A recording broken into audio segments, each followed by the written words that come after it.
was 22 years old, attending a Halloween party at my former best friend Nick's house, who died of a heroin overdose in 2013. Before his death, he would throw big Halloween parties every year at his house, as his parents routinely flew to New York every year to attend their own friend's party.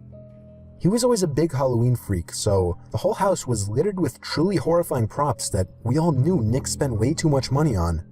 He even put up giant walls of cardboard and covered them with wallpapers to create a haunted maze of sorts. I want to keep this story PG-13 rated, so I'll skip the weed, beer, LSD, and sex and get right to the part where things got bad. I'll admit, we weren't in our right minds. None of us were. Anyone who came to Nick's parties knew what went down. Me, Nick, and a few other guys, Vinny G, Joey, and Q, were upstairs in Nick's room smoking a bong when we heard two steady, loud bangs come from downstairs. Nick clumsily but panickingly rushed to open the door and see what was going on. There were sounds of screaming of both guys and girls. I remember quite clearly it sounded as if there were a crowd of people screaming for their lives down there. We all called Nick to come back in and shut the door. Even under the influence of drugs, we all knew what was going on. Nick ran back inside and shut the door quickly but also quietly, locking it behind him. He turned to us and had on the facial expression of someone who had just witnessed murder. "What did you see? What's going on?" we all shouted at him. He told us to hide before anything else. We all knew why. From that point on, we didn't ask questions. Nick hid the lights and hid in the closet with Joey, while I hid under the bed with Q, and Vinny G hid in the storage box. We could hear the blasting music from downstairs turn off, followed by a grown man screaming at everyone to shut up. One unfortunate girl let out a scream of shock and fear, and after another bang, silence. The man started shouting at everyone again, but personally I couldn't hear it too well, and I certainly as hell wouldn't remember exactly what he was shouting. We heard two other men shouting. By now there were a confirmed 3 intruders in the house, but there could have been more for all we knew at that point. We heard the sound of boots stomping up the stairs and then coming halfway down the hall and stopping outside the bedroom door. The intruder on the other side of the door tried the doorknob, but when he realized it was locked, he started ramming into the door with most likely his shoulder. After a few failed attempts at that, the sound of a few shots to the doorknob were clearly enough to break the lock, allowing the door to swing open. We heard cries from downstairs after the shots to the doorknob, followed by a silencing gunshot. Me and Nick had our hands on our mouths to shield our breathing noises. I watched through the transparent cloth that hung from the bottom of Nick's bed as the black boots with overlapping ripping denim jeans moved instinctively to the closet. He opened the door. I could hear Nick begging for the intruder not to kill him, offering a generous amount of money if they would leave. Nick gave himself up as the house owner. That's when the intruder ordered him downstairs. The rest of us stayed put. Apparently Joey hadn't been caught with Nick. He stayed under the bed, shaking and afraid. There was near silence from downstairs, other than Nick talking with the intruders, but whatever they were saying was much too low for us to hear. It felt like a near 20 minutes before the front door slammed shut and Nick came running back upstairs to tell us that they were gone. I think the most horrifying moment of my life was when I stepped downstairs back into the living room and saw the 2 dead bodies laying lifelessly on the ground. Holes in their heads spewing out blood. Jen and Robbie, 2 good friends that I still miss. I'll spare you the details of what happened when the police arrived, but despite the fact that the house smelled like a marijuana greenhouse, the police were more interested in finding out who the masked men were that killed 2 innocent college students. Oh yeah, Nicky told the 4 of us who were hiding in his room that there were 4 intruders in total, all wearing fedoras, vendetta masks, coats, and gloves. They demanded $100,000 in cash, and when Nick could not provide it, they demanded he fill their empty sack with his most valued possessions. All of the partygoers held hostage in the room were also forced to throw their wallets into the sack or they would be shot. After the incident, Nick became depressed. He started drinking too much, becoming an alcoholic. He stopped showing up to school and ultimately ended up dropping out. He started the use of heavier drugs, such as meth and heroin. I had one good talk with him since the incident, and he was more real during this talk than he had ever been. He told me, with tears rolling down his cheeks and a pipe in his hand, he lived in constant pain, knowing he caused the death of 2 of his best friends. Nick died of a heroin overdose in July of 2013, not even a year after the incident.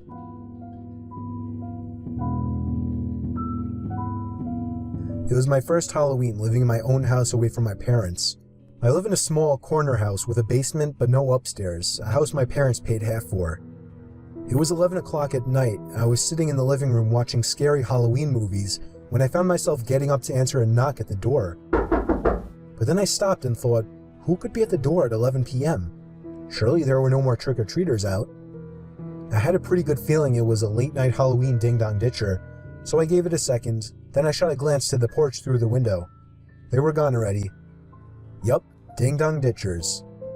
I sat back down not thinking twice about it, and again, knocking at the front door. "Get lost," I yelled. I was not in the mood for punky kids.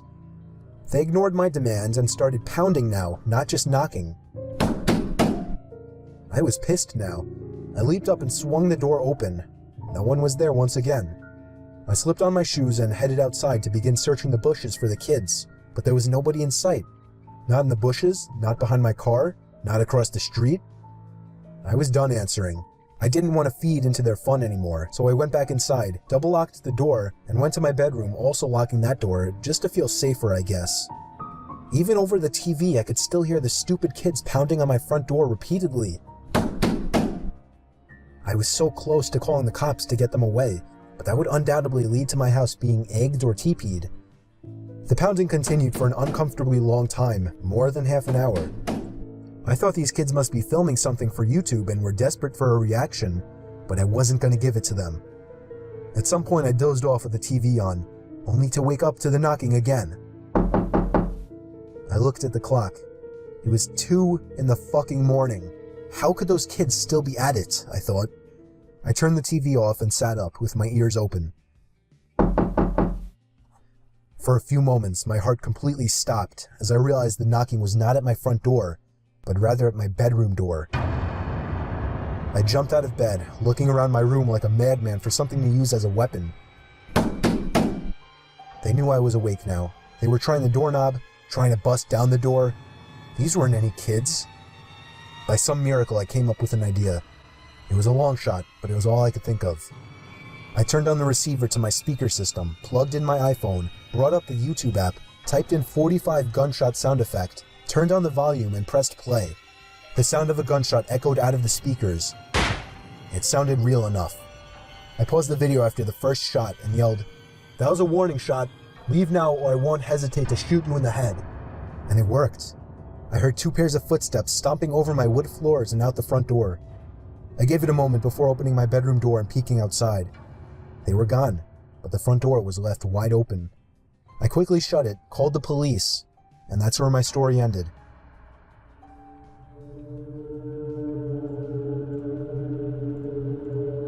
So I was never really a big Halloween person, mostly because I grew up without many friends, and once I passed the age of 10, I couldn't use the excuse of going with my mom anymore. And it's not like I had friends to go with. So this last Halloween, I was 14 years old. I do have a little sister who's only 8, so my mom went trick-or-treating with her. My one really good friend, Steve, already had plans and I didn't want to impose, so it didn't seem like I'd be trick-or-treating this year. I felt a tiny part of me explode with happiness on the inside when my mom asked me to stay home and hand out candies. Now I felt like I had a job to do that didn't involve me trick-or-treating alone like a loser. My mom left with my sister at about 6 o'clock, about an hour after she got home from work. She told me to expect her back around 9, so I was relaxing on the couch in the living room, watching the scary movie marathon on AMC, and occasionally answering the door to give candy to the kiddies. And while doing that, the kitchen phone began to ring. I remember the ringer was set so loud it actually made me jump. I picked up the phone, and the other end remained silent, except for a bit of fumbling and background noises. Sounds you'd expect when somebody's holding a phone. I think I said hello about 5 times before the person on the other end hung up. I just knew it was somebody pulling a Halloween prank call on me. What else could I do but ignore it? That worked well enough for the next few minutes of watching TV, answering the phone, until the phone rang again. Same unknown number coming up on the caller ID. I wanted to see where this was going, so I picked it up once more. This time I could hear a very faint breathing on the other end. "Alright, Steve, I know it's you," I said into the phone. They hung up. By this point, I didn't want to say I was scared, but I was for sure a bit uneasy. It was a long time before that phone rang again. It was getting later, darker, and the doorbell seemed to be ringing less and less. I was watching the original Friday the 13th when it happened again. The sound of that phone ringing had become sickening, as I knew who it would be, or rather, I didn't. For some reason, I gave in again and picked up. And once again, silence. Other than the faint breathing and fumbling of the phone. It was like this for almost half a minute before they finally spoke in an exaggerated deep voice. "I'll be paying you a visit tonight." I had enough of this joke. I told them to fuck off and hang up the phone, promising to myself not to pick it up again. I'd say about half an hour later, out of the blue, all the power in the house was cut. The lights went out. The TV turned off.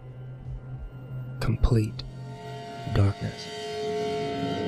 I stood up, now frozen in fear, when loud and angry thumping came from the front door. I completely lost it and began screaming like a girl, but there was something coming from outside.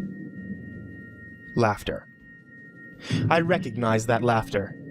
I opened the door, and there he was. Stephen. I shoved him nearly down the steps out of anger. "So, that was you who made those dumb phone calls?" I asked. He nodded while laughing. "I didn't sound like you on the phone. Let me hear you do that voice again," I said. "What?" He seemed confused. "I didn't say anything, you idiot. I just called and did that heavy breathing." I thought he was lying at first. But then my heart dropped. I had him follow me to the fuse box outside. Just as I feared, it had been opened and all the wires had been snipped. I think we ran faster than any Olympic champions back into the house. I called my mom, who told us to stay inside and wait for the police, who she then called. The call was traced to a payphone outside of a nearby bar.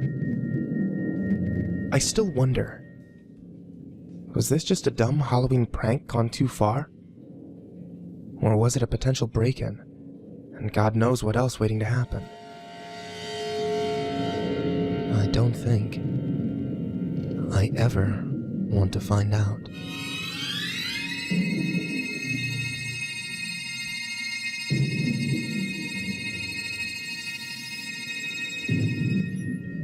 When I was younger, my friends and I went trick-or-treating every year. This one particular year, as we were trick-or-treating, we passed a man who stood still with a mask on, holding a lantern. As we walked past him, he turned his whole body around and followed us with his eyes. We were creeped out, but there were plenty of people around, so we made our way to the next house. My friends and I saw him over and over again, as we made our way from house to house, and he seemed to be following us in typical horror story form. We walked so slow, we couldn't figure out how he kept up with us. At one house, when we hadn't seen him for a while, we got our candy. As we turned around to walk back to the street, the masked man stood in the road waiting for us. Immediately, we knocked back on the door and told the owners of the house about it. The masked man continued walking down the street, and we didn't see him again that night. Later on, an adult friend of the family told us he saw a masked man hiding behind a tree, waving little kids over, and he only backed off when he threatened to call the police.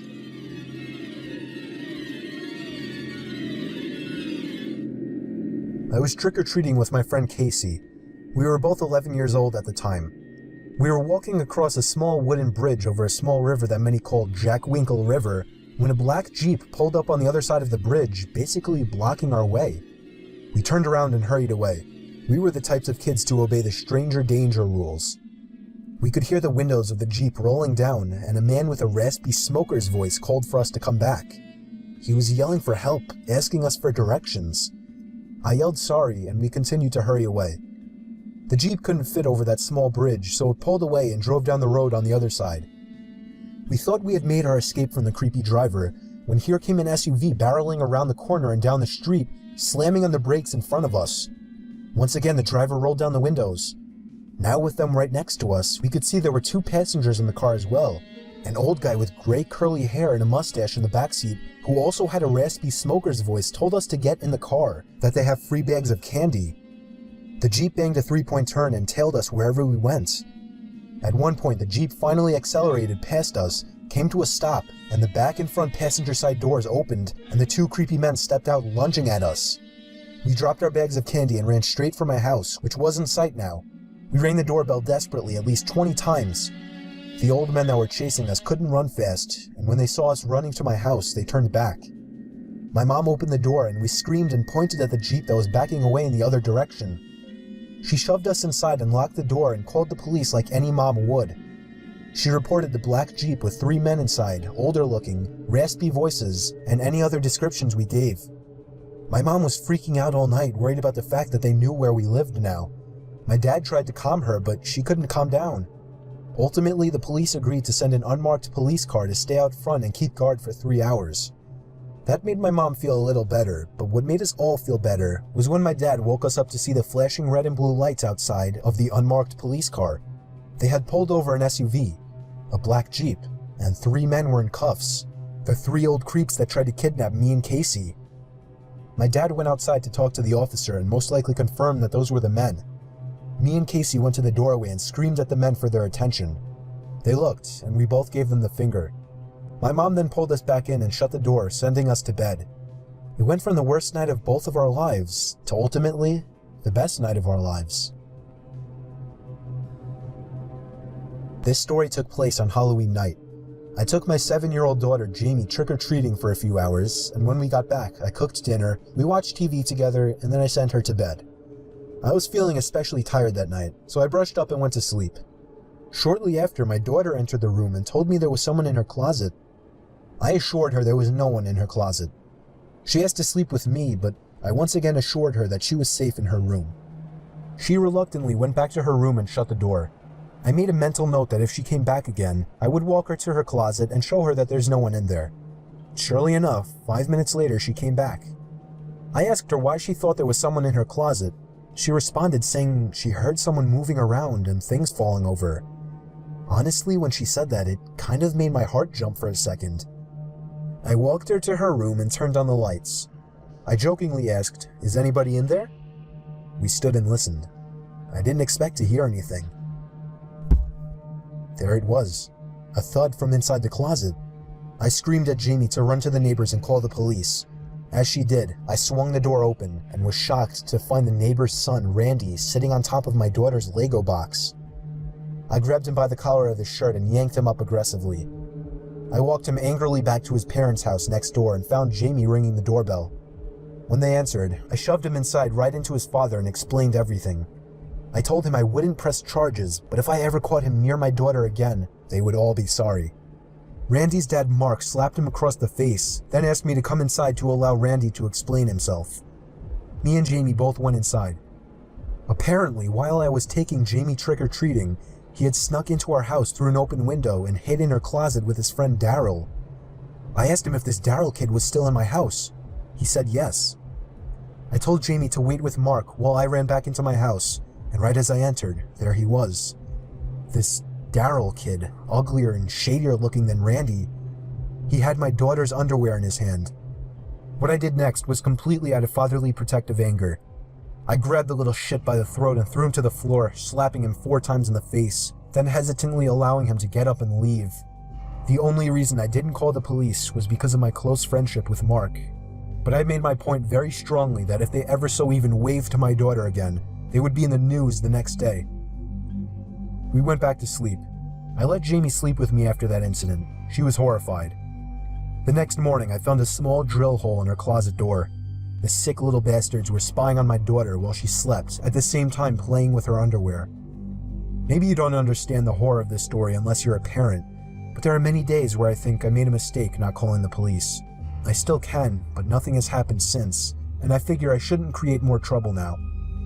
Jamie's 13 now, and that creep Randy has since gone away to college.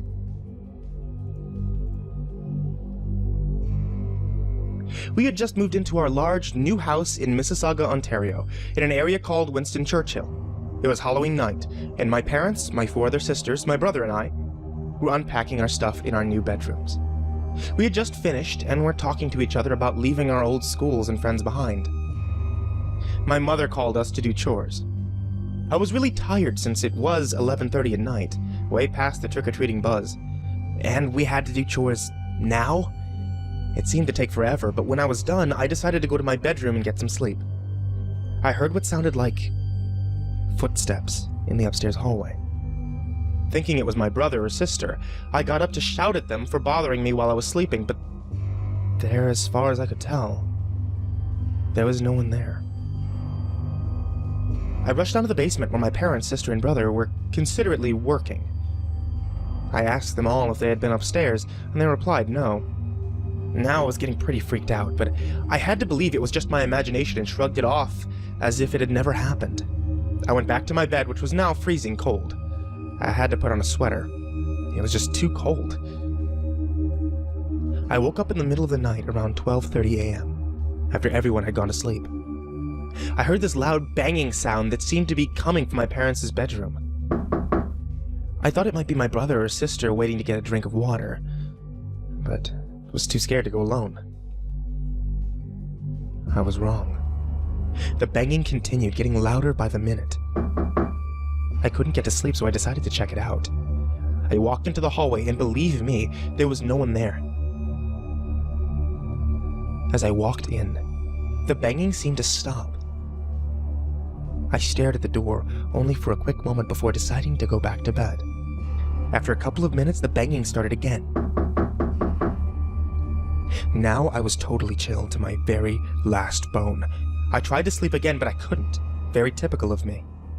The door to my bedroom creaked open, as if someone were pushing it lightly.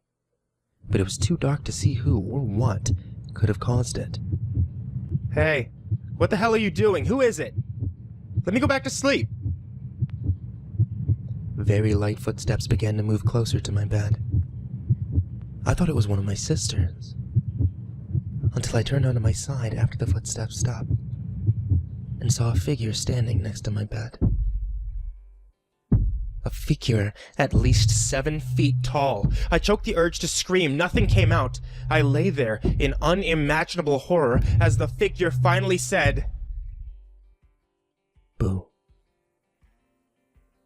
That was when I screamed at the top of my lungs and covered my eyes, when my parents thrust open the door to my room and flicked on the light. There was no figure there. There was no figure by my bed. I cried out everything to them, the thumping, the figures. My siblings came into the doorway and watched me freak out. I asked my parents if they heard the knocking on their door. Surely they must have. It was their door after all. But they said there was no knocking. Not that they knew of. They all looked at me like I was crazy. But I know I'm not. You can't just imagine something like that. Something so real.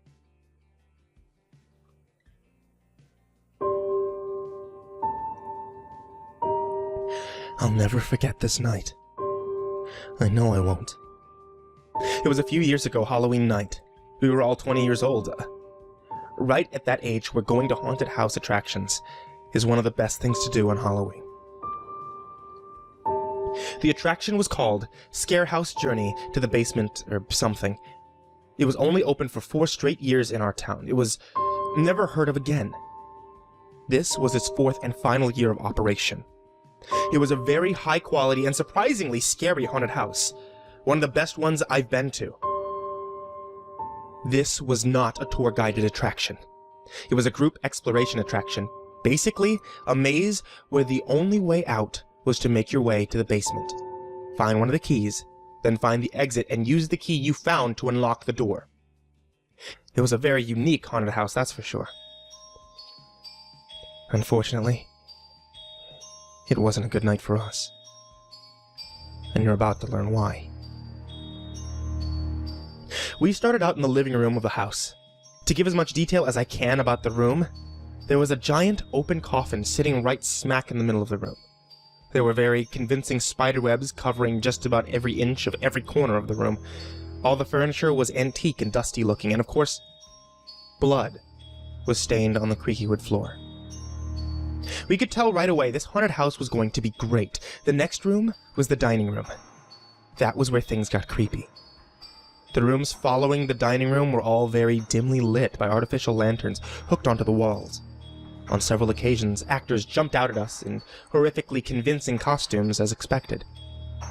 And yet they still got me every time. We actually spent a lot of time going in circles trying to find the basement. This wasn't a real wide-open house. It was designed to be like a maze, with many rooms and fake doors.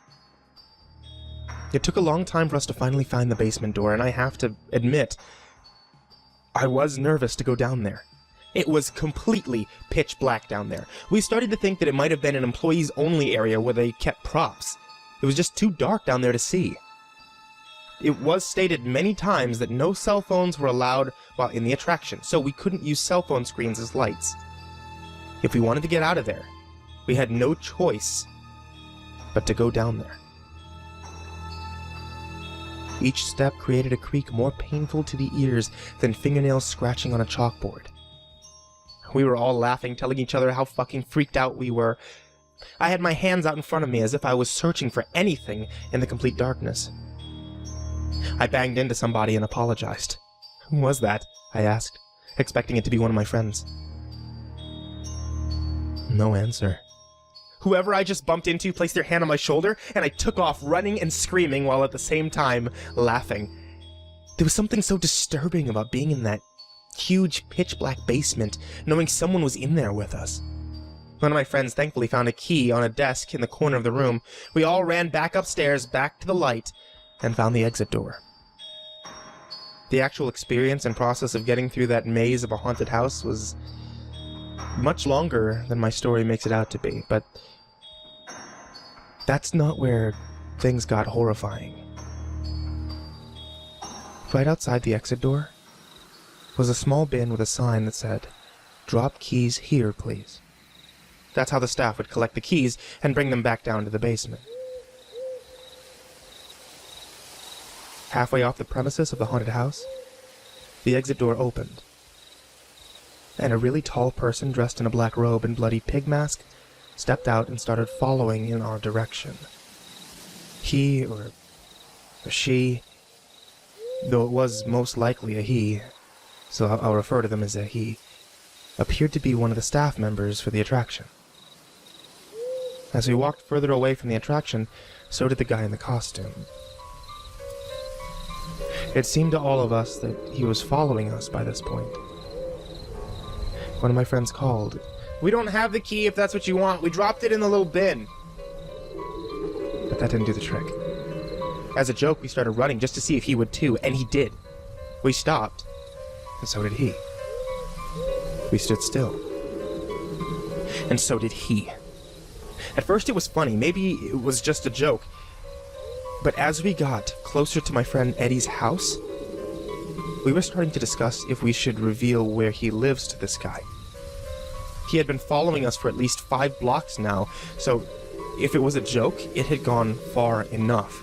Eddie's parents were both home, so we felt safe to go inside.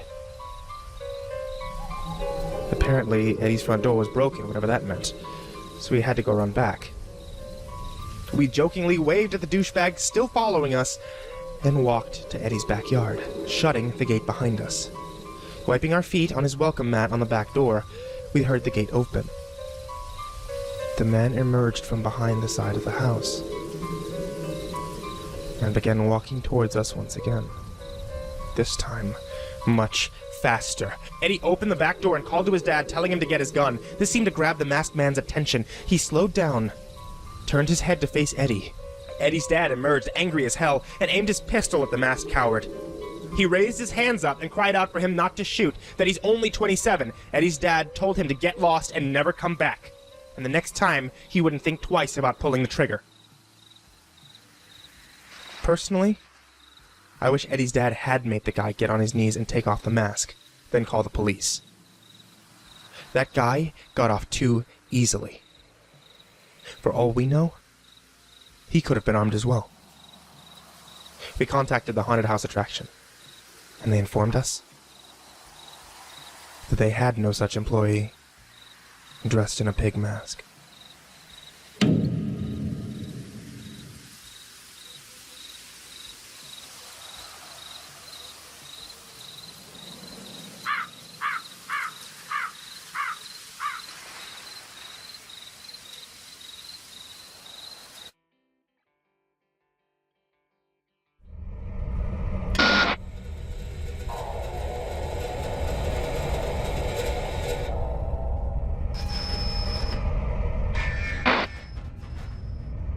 When I was 21 years old, I would be home alone at my parents' house a lot.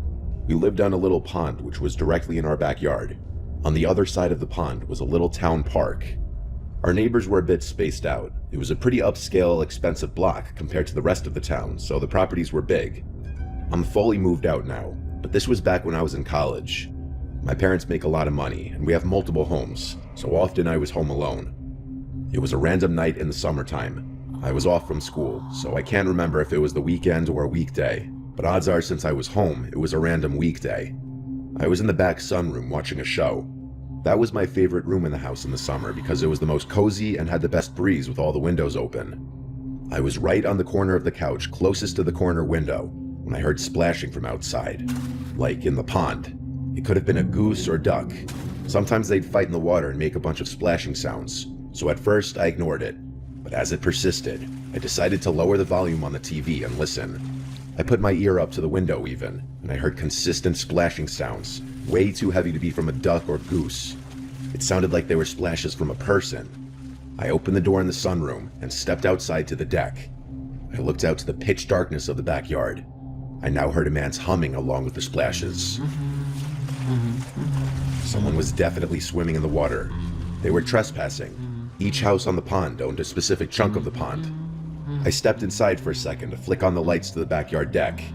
As I did this, just a bit of the pond was exposed, and the splashes and humming stopped. Whoever it was clearly saw me. I wondered if it was one of the neighbors going for a swim or something, which also just seemed weird because no one really swam in the pond ever. But honestly, whether it was or wasn't a neighbor, I wasn't going to confront whoever it was. I stepped back inside and turned off the lights, of course locking the door as well. I texted my brother, who was away at college, about it. He didn't answer right away. I was trying not to creep myself out over it, but watching TV after this was kind of hard. I couldn't focus on the show. I looked out the window, but all I could see outside was darkness. I still had the TV on in the background, not realizing how revealing the light from the TV would be outside. And then I thought I heard something on the deck. I hurried to find the remote and turn off the TV, and as the room went black and silent, it took me a few seconds to adjust and realize that there was the sound of someone's heavy breathing right outside one of the many windows in the room. I instantly laid down flat on the couch to try and hide myself, and after a short moment of silence, a deep voice from outside the window said, "I see you." My heart dropped into my stomach. I couldn't decide in the moment whether to speak or keep hiding, so I just blurted out, "Paul, is that you?" Paul was the name of one of our neighbors. I said this, clinging on to the hope that maybe it was him, and he was just messing with me. But the man outside didn't respond to this. I just heard footsteps walking away. As the barefoot-sounding footsteps faded to silence, I still laid flat on the couch, too afraid to move. I laid for a few minutes, before the thought to go check that all the doors were locked came to mind. I exploded off the couch and ran straight for the front door. It was locked, as was the side entrance door. After a little while longer and texting my entire family about what was going on, my dad told me to turn the backyard lights on and check if anyone was still out there. He basically told me to be the man of the house and protect it. So I listened and checked the back deck through the window. It was clear. I brought a big knife outside with me onto the deck, and I looked down. There were wet footprints that had half dried by then, but I could tell that they were barefoot footprints. I followed the trail of footprints around to the side part of the deck, and what I saw was nightmare fuel. The top part of someone's head, namely their eyes and forehead, was peering just over the edge of the deck from the ground below, looking at me as if he heard me coming and was waiting. As we made eye contact, he turned away, and by now I was ready to call 911. I did so before even telling my parents. I locked myself inside, waiting for them, and when they came, I felt instantly better. They asked if our family had any enemies or people who don't like us, or if we have any problem neighbors. Questions like this. They did do a quick sweep of the property and then left. I decided to shut every window that night and run the air conditioning just for added safety. When I awoke the next morning, I was just delighted to see sunlight.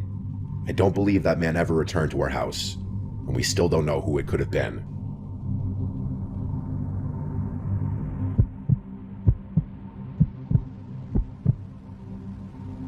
I have a dog who I take for a walk 3 times a day.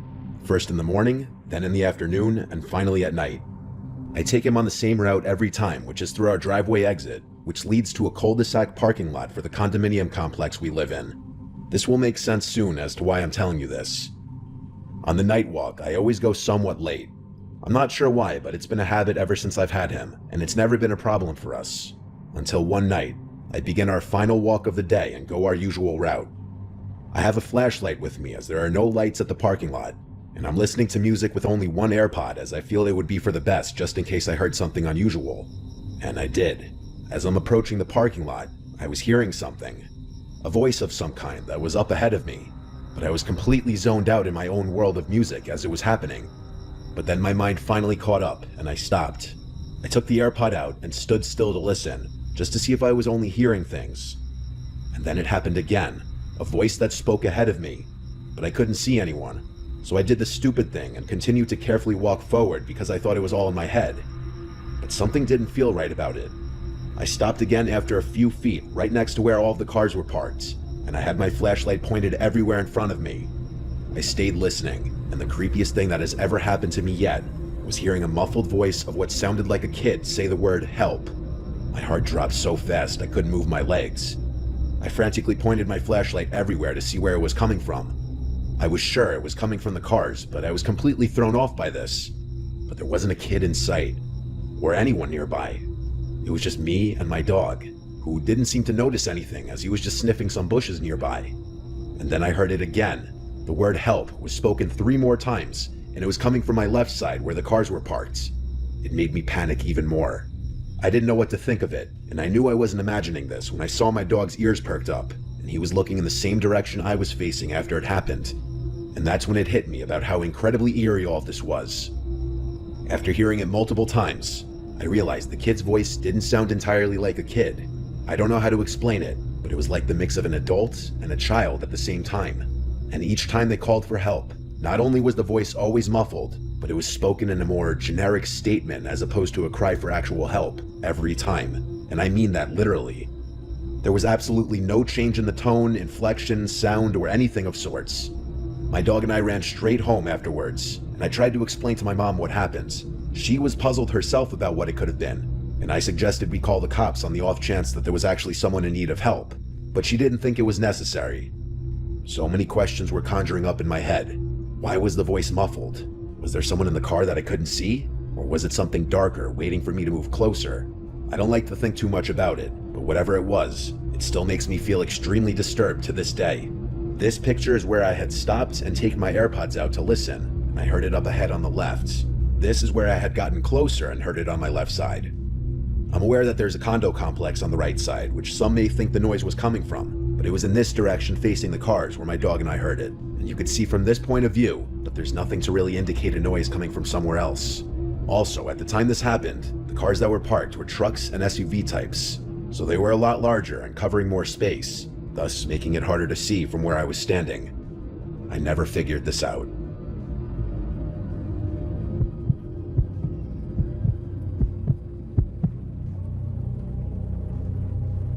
What I'm about to tell you is the reason why my parents moved out of a house that was in the family for 3 generations. I've struggled with depression most of my life. It's hard for me to shake the feeling of being useless. I'm doing much better now, but when I was a kid, it was horrible. Because of that, I spent a lot of time alone in my room. My house was nestled in a very woodsy area. There were trees on 3 sides of it and a forest separating it from any neighbors. My room was pretty big for a bedroom. It was in the back corner of the house, so the windows on 2 walls faced the woods. It was honestly pretty scary for a kid my age.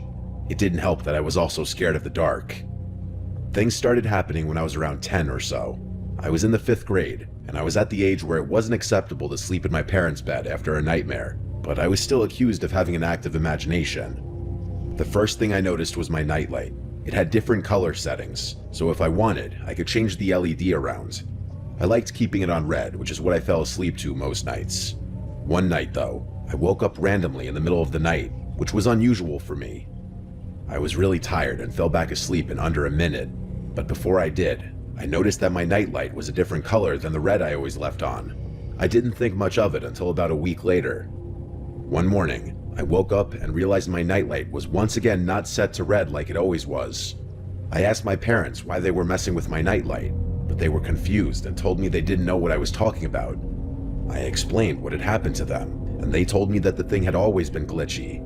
They knew best, so I accepted that answer for a while. At least until one morning after waking up to see my nightlight unplugged completely. It was just sitting there on the floor. Once again, my parents dismissed my concern and told me my brain should be focused on school.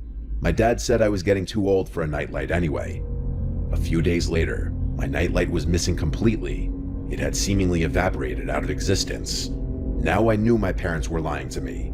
They probably thought I should have outgrown the nightlight by then and took matters into their own hands. This incident caused a massive fight between them and I since both of us accused the other of hiding it, and neither of us was budging. I couldn't believe my parents would blatantly lie to me about something like this, but there was nothing I could do. After that, things went back to normal for a week. That didn't last long though.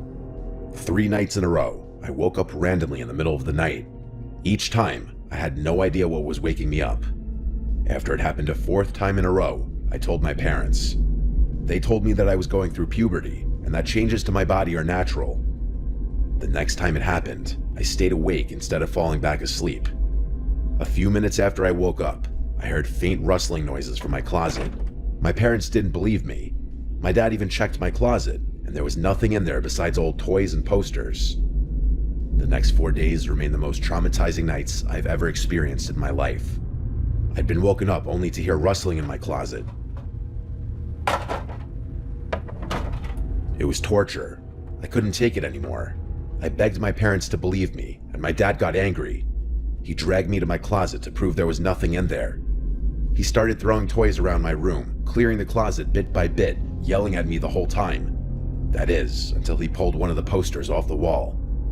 My mother and father stared in horror at the massive hole in the wall the posters had concealed.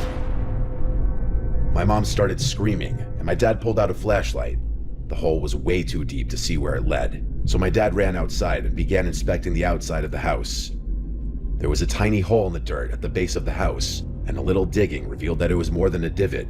There was literally a passageway from the woods to my room. My mom and I were out of the house that night to my aunt's house.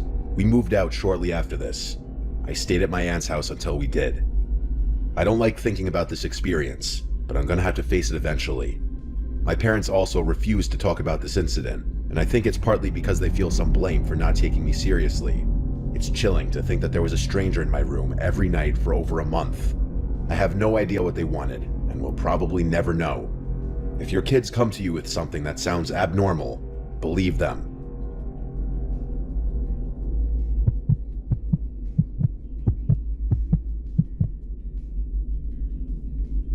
My name is Leo. To be completely honest with you, I'm a little lost in life right now. I won't get into it too much, but all you need to know is that my family situation is horrible. And for the past 3 years, I've tried to stay as far away from home as possible. My close friends from high school have been changing in ways I don't like, and I feel like my hometown has nothing to offer me anymore. I'm about to be a senior in college, and to be completely honest, I have absolutely no idea what I'm going to do with my life after that. Enough with the sob story though. I was in Berlin last year for whatever reason, probably searching for a sense of place or trying to find a direction in life. I remember the name of the bar I was in, Reduja. I was there alone, nothing I'm not used to. I was getting ready to leave when I felt around my pocket and realized my apartment keys were missing. Just my luck. I stumbled out of the bar and began walking toward my apartment anyway. The whole thing was locked up. There was no way I was getting in there, and it was way too late at night to get a replacement set. I'm not sure what most people would do in a situation like this, but my first thought was to start looking for a place to sleep.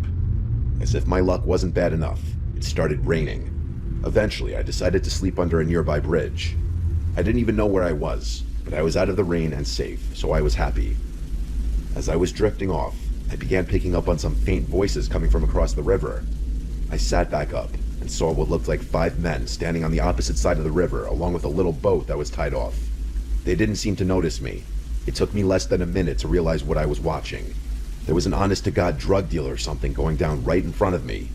My German isn't great, so I wasn't really able to make out what they were saying, but several briefcases and duffel bags were exchanging hands, so I filled in the blanks myself. I thought about finding a new spot, but I didn't want to draw attention to myself by moving. I figured I'd just wait for this to be over, then leave. All of a sudden, one of the men yelled something aggressively in German and pointed a gun at one of the other men. There was a brief moment of silence before the other guy put his hands up and began talking really quickly. It looked like he was being set up. The other men stripped the man at gunpoint of his clothing and started confiscating his belongings. I didn't feel safe there anymore and got up slowly to move.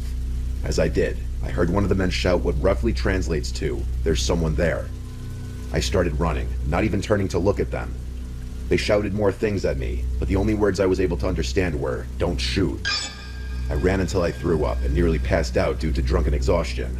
There was no way they'd be able to catch me, but they could have easily killed me. Sometimes I still think about how I could have lost my life that night if those men had decided to fire at me. Sometimes I feel like I'm fated to run forever.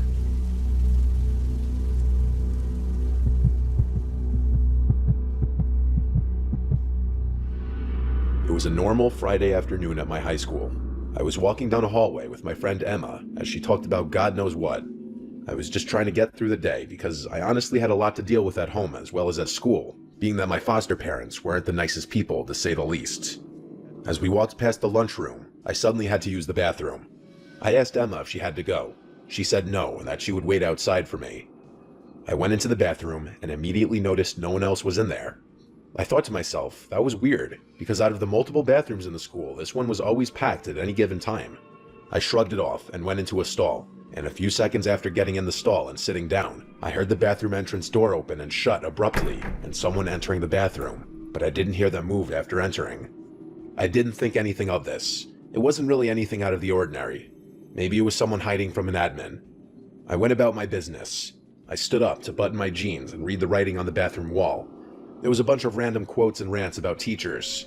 Then I heard the door open again, and I assumed whoever was in here had left. I came out of the stall, and as I left the bathroom, Emma was looking at me with a weird face, almost like a "what the hell did I just see" face. I asked her what was up, and she asked me, "Who was that standing right behind you in the bathroom stall?" I got chills. I told her no one was in the stall with me and to stop fucking with me. She promised me she wasn't. She told me she actually came in seconds before I came out because she realized she did need to go. But then she saw someone else in the stall, standing with their shoes touching the back of mine. That's how close they were behind me in the stall. And she said she left immediately, not wanting to witness whatever was going on.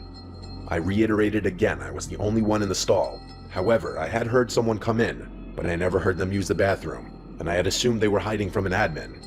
That's when she told me no one went near the door until she came in seconds before I came out. I didn't believe in the paranormal, but this made my stomach sink.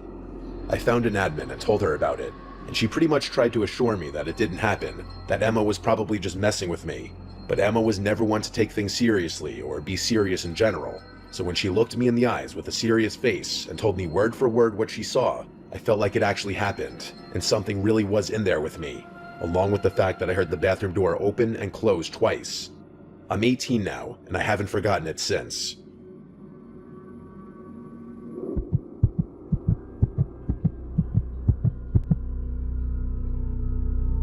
This happened long ago when I was renting a small house in the town that I got my first real big girl job at.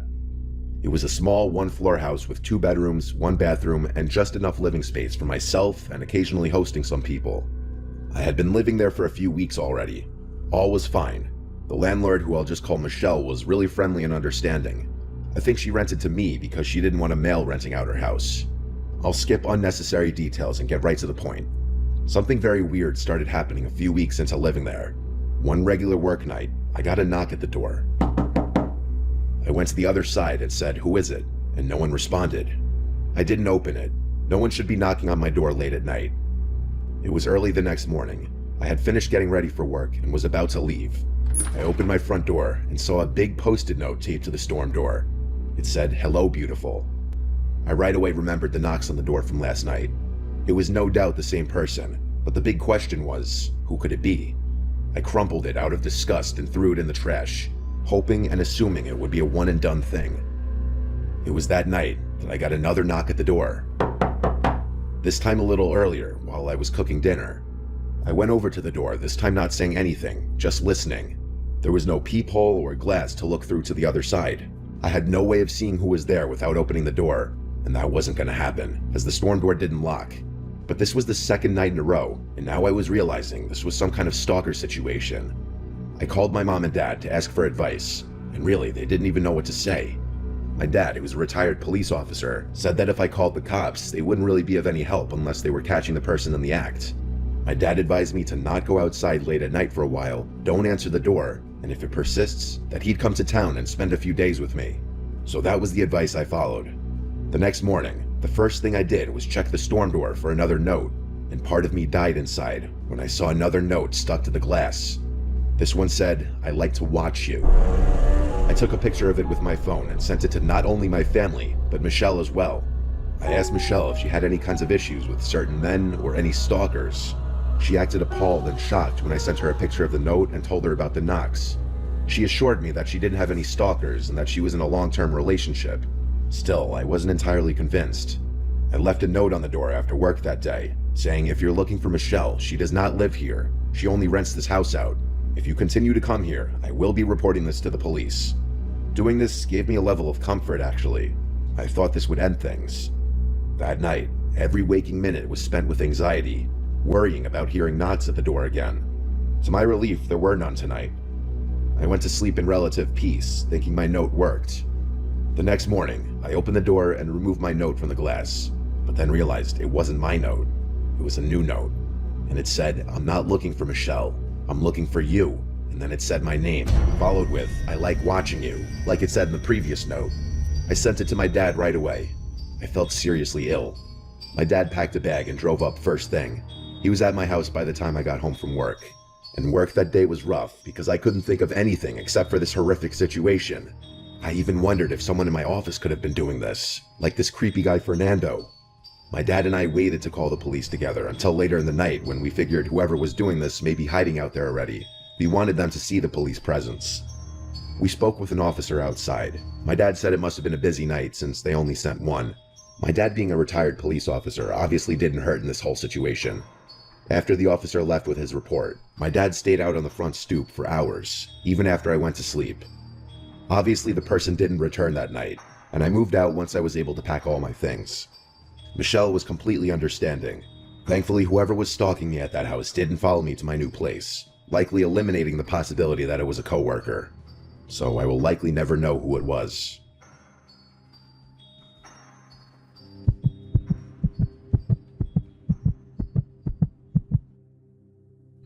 I'll be honest with you, I've probably spent more time chasing women than I'd like to admit. I've had to tone it down a lot since college, partly because of what I'm about to tell you. I went to school in California, and while I haven't been back in a while, when I was there, the culture was very open. And when I say open, I mean sexual. This honestly could have been true for other colleges in other states at the time, but I really wouldn't know. It was my sophomore year, and I had just finished pledging the fraternity Pike. About halfway through the semester, though, I was getting sick of only talking to sorority girls that seemed to know half the guys in every frat. It was honestly a little gross, and I started developing a fear that every girl I was interested in had been with several people I personally knew. I tried my luck and created a Tinder profile. It wasn't long before I matched with someone whose interests seemed to match mine. We started talking, and things were going well. After a few days, we made plans to meet up at a local college bar called Tap House on a Saturday night. This was actually my favorite bar in the area because it had pool tables and I had been clearing racks since I was 10 years old. I remember getting there a little early so I could secure a table and warm my muscles up a bit. An hour passed though, and I came to terms with the fact that I had probably been stood up. I was trying to decide whether I should salvage the night or just go home and play online chess when I got a notification. To my surprise, it was Yamel, the girl I was waiting on, telling me she had just arrived. I greeted her, and she apologized for being late. We got some drinks, played some pool, and got to know each other. She was Latina and a heavy drinker, so I got plastered just trying to keep up. At one point, she asked for my Instagram, which I gave to her. 10 seconds later, I found myself staring at a collection of explicit photos she had just sent me. I was confused, but in my drunken state, I wasn't going to complain. Before I could even respond, she told me, "Your turn," which I figured could only mean one thing. Honestly, if I hadn't been so drunk, I probably would have questioned why we were sending pictures to each other when we were literally 5 feet apart, but I didn't have the foresight. I complied with her request. We laughed about the whole thing, and that was that. A few hours later, things at the bar were starting to wind down. I was planning on inviting her to my place, but she beat me to it, asking if I could spend the night at hers. I agreed, and we left the bar. I couldn't even walk in a straight line. It was honestly embarrassing. We Ubered to her apartment, which was actually in Oakland, something I hadn't realized before. Honestly, red flags should have been going off in my brain the moment we crossed into Oakland. She unlocked the door of her apartment and stepped aside so I could go first. I took a few steps inside and heard the door shut behind me. It was pitch black in there. As I was turning around to ask her to flip some lights on, the room lit up. To my horror, I wasn't facing a harmless 5'2" girl anymore. Instead, two massive bald dudes with tank tops were standing in front of the door with their hands clasped. I turned around, and there was another white bald dude in front of me. I wish I could tell you more about the room I was in, but it was honestly difficult for me to recall small details of that night. I couldn't fight or flee, so I just froze. The guy in front of me began telling me my own name, birthday, and age. He then went on to say that the girl I had just gone out with was 17, meaning I had received and sent explicit pictures to a minor. He then suggested that I do what I was told, which I did. The two guys behind me confiscated my phone, wallet, and keys, all of which I gave up without a fight. I asked the guy in front of me what he wanted, and he basically told me that he was a major distributor of illicit substances in Northern California. He told me that I'd be outed as a pedophile if I didn't distribute his product to my fraternity and university. I wish I could remember more specifics. The two men behind me then gave me a piece of paper and told me to write down my address, followed by a list of names and numbers for as many students as I knew. I told them that I'd need my phone to complete the list, so one of them held it firmly in front of me and let me scroll through. All three of them were hovering over me now, knowing I was basically checkmated. I don't know what compelled me to do it, but the literal second I saw a chance, I ran. I was too drunk to think about the consequences of those pictures on my phone. I narrowly escaped out the door I had entered from and ran as fast as I possibly could. It's not like I was safe though. I was still smack dab in one of the most dangerous places in America. Eventually, I found a nice looking house and begged them to open up. I pleaded with them to let me use their phone and call 911, and then I told the police everything. But of course, I didn't remember the address of that girl's apartment. An officer picked me up and took down a report before asking me if I would be okay leading them back to that apartment. I was actually able to retrace the way I had run, and I waited in one of the squad cars as the police barged in. After a few minutes, an officer told me that the place was completely deserted and there were not any signs that people had even been there. In the following weeks, the police actually took my report seriously and launched a full-scale investigation. They concluded that it was probably gang-related, but were never able to arrest anyone. That was years ago. I bet this incident has been swept under the rug of Oakland's rampant crime and drug-related activity. In all honesty, what happened to me all those years ago is probably nowhere near the top of the list when it comes to that godforsaken place. I haven't used a dating app since.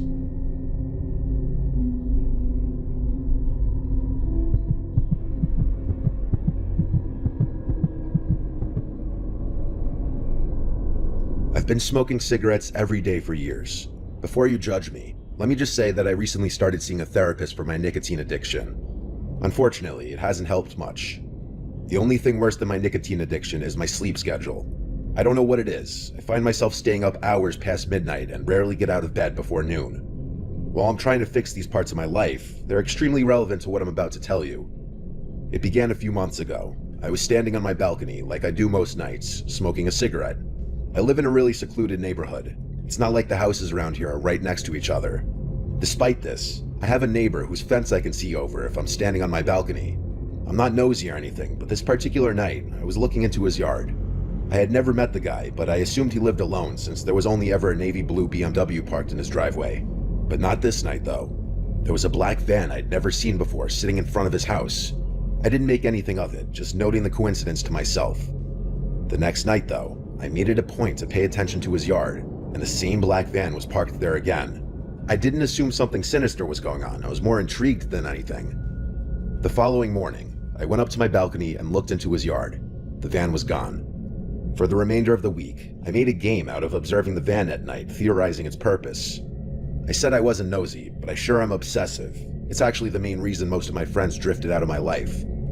I wasn't going to do more than observe though. It wasn't my business or place to poke around further. That is, until one night, when I saw something that completely changed my perspective of the situation. I was up later than usual. It was maybe 5 in the morning. The van was there, as it had been the past several nights. I was smoking my last cigarette when my neighbor actually walked outside, something I hadn't seen yet. I watched as he made his way to the van, carrying what appeared to be a long black bag. It almost looked like a set of golf clubs, only much heavier. After opening the van's sliding door, he delicately placed the bag inside. He promptly got in the driver's seat and sped off. I was dumbfounded. I had absolutely no idea what he could have been carrying. I was exhausted though, so I figured I'd think about it more the next morning. The next day, I decided that I'd go out on my balcony a little earlier and wait for the van to arrive at his house. I brought my laptop up there so I could get some work done and wait. It was around 10 p.m. and the van wasn't in the driveway, but around 1 a.m. the van pulled in. I quickly shut my laptop and watched. Nothing happened for a good several minutes, like the van just sat there, engine running and all. After about 5 minutes, the driver door opened and there he was. I watched as he went around to the side of the van, then slid the door open and pulled out the same bag that he had put in the night before. He seemed to be struggling this time around, visibly trying not to crack under the weight of whatever was in there. After waddling a few slow steps, both he and the bag disappeared into his house. I didn't know what to think. I thought about waiting there until 5 a.m. again, but that would be far too taxing on my brain. Something was definitely wrong though, and I was determined to find out what. The next morning, I flipped a coin and ultimately decided to follow his van when he pulled out that night. After a pretty unproductive day, I went up to my balcony around 4 a.m. and waited, cigarette in hand. As soon as I saw movement in his driveway, I rushed downstairs, grabbed my keys, and got in my car. I turned my headlights off and waited for the van to turn onto the main road. Once it did, I began tailing it. After 20 minutes of driving, he pulled onto a dirt path that looked like it led into the woods. It did. I followed, and the woods actually started thinning up a bit. It seemed like this path had once been a main road or something. We drove for another few minutes before I realized what his destination was. There was a deserted gas station literally tucked away in some clearing in the woods, and right in front of it was the BMW I'd always seen parked in his driveway. I feared I was getting too close, so I turned my car around and parked across the street from the dirt road. I must have waited there an hour. His BMW finally pulled out of the clearing. Nervously, I started driving back up the path, not sure what I'd find. I pulled over on the side of the road and started walking towards the gas station. It was eerie. The front door was locked. I walked around to the side. That was locked as well. So was the back door. I needed to know what was inside. There was a row of windows that I tried to open, but none of them would budge. Against my better judgment, I picked up a rock and slammed it into one of the windows. It shattered pretty easily, but there must have been a security system in that place because alarm bells started blaring. I sprinted back to my car, the whole time wondering why an abandoned gas station would be rigged with an alarm system. As I sped out of there, I called 911 and gave them a vague description before hanging up. I got back to my house and ran inside, my heart still racing. The next morning, I woke up hoping the whole thing had blown over. Boy, was I wrong. I went up to my balcony to see like 8 police cars in my neighbor's driveway, lights flashing and everything. I watched as an officer escorted my neighbor out of his house in handcuffs. One by one, the police cars drove away and I was left to my imagination. I lit a cigarette and stood there, finally alone with my thoughts. I've asked the police for details on several occasions, but they would never answer my questions. I've even tried driving back up to that gas station, but the whole road had been blocked off. Maybe one day I'll work up the courage to walk through the woods and go looking for answers.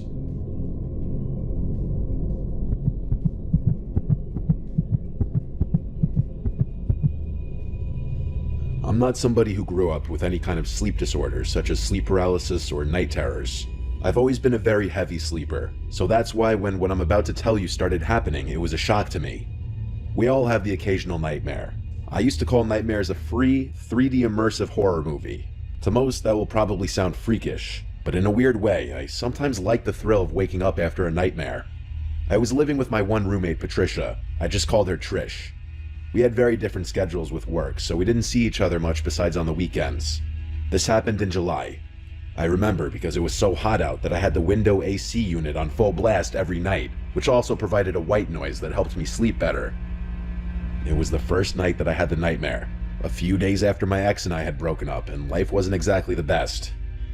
I had a dream that I vaguely remember for the most part, but the part that I vividly remember is being in a room full of my family members sitting quietly around a dinner table, and standing across the table from me was what I could best describe to be a creature that looked like one of the aliens from the movie Signs, only with horns and claws. It looked like what you'd imagine a sleep paralysis demon to look like, only I was still fully asleep and dreaming. The next thing I knew, the thing was standing next to me, looking down at me. I started to run away in my dream until I was in my room, or I guess my brain's version of my room. That was the last of that dream I remember before waking up. My room was pitch black and the AC fan was on full blast. My heart was racing a bit from the dream, and I sat there thinking, wow, that was a creepy dream. I looked around the room naturally before laying back down and going to sleep. The following night, I woke up in the middle of the night to my bedroom door open, which I usually 99% of the time would leave shut unless I was drinking. My immediate thought was that it was Trish checking if I was home. I went up to go shut it and went back to sleep fairly quickly. I asked Trish if she came in my room the next day via text, and she told me she did not.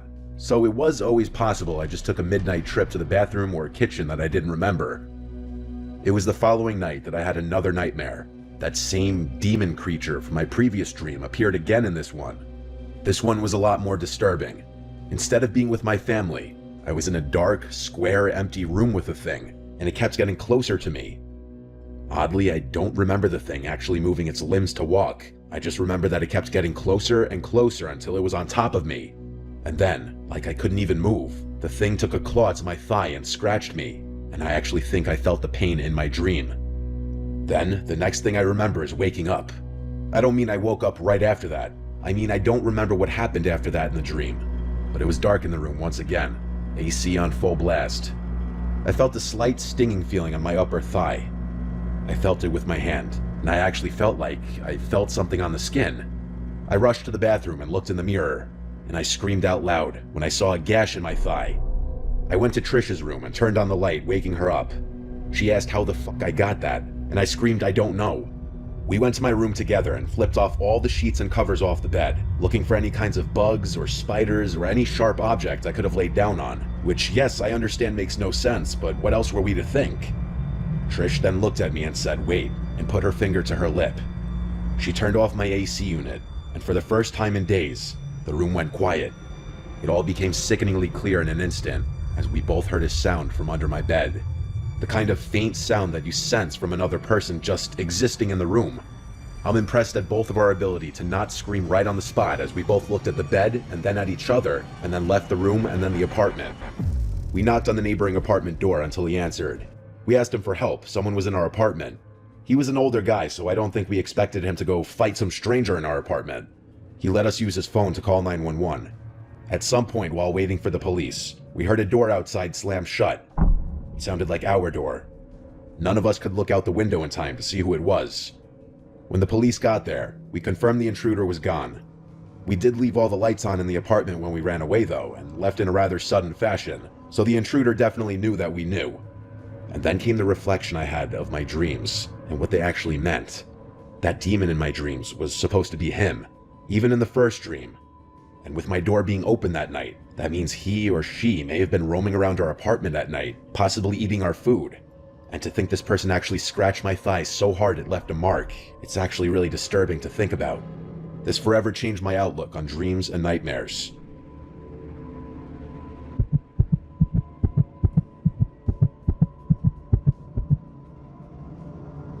This happened when I was a little kid living in our old house in Suffolk County, Long Island. I'm gonna say I was about 6 or 7 years old. My older brother and I shared a bedroom on the top floor that used to be a separate apartment that my dad rented out to an old lady, but she moved out, and so the upstairs was mainly for my older brother and I at that point. The layout was as follows. At the top of the stairs, on the left was our bedroom, which used to be the old woman's living room. Straight ahead was the bathroom, and to the right was an extra kitchen and a small bedroom. We had a million toys in our room, as the room itself was huge, and it also had 2 parallel crawl-in closets on opposite sides of the room where we stored a million other toys and board games and stuff like that. There was one toy though, a race car with a bunch of buttons on it.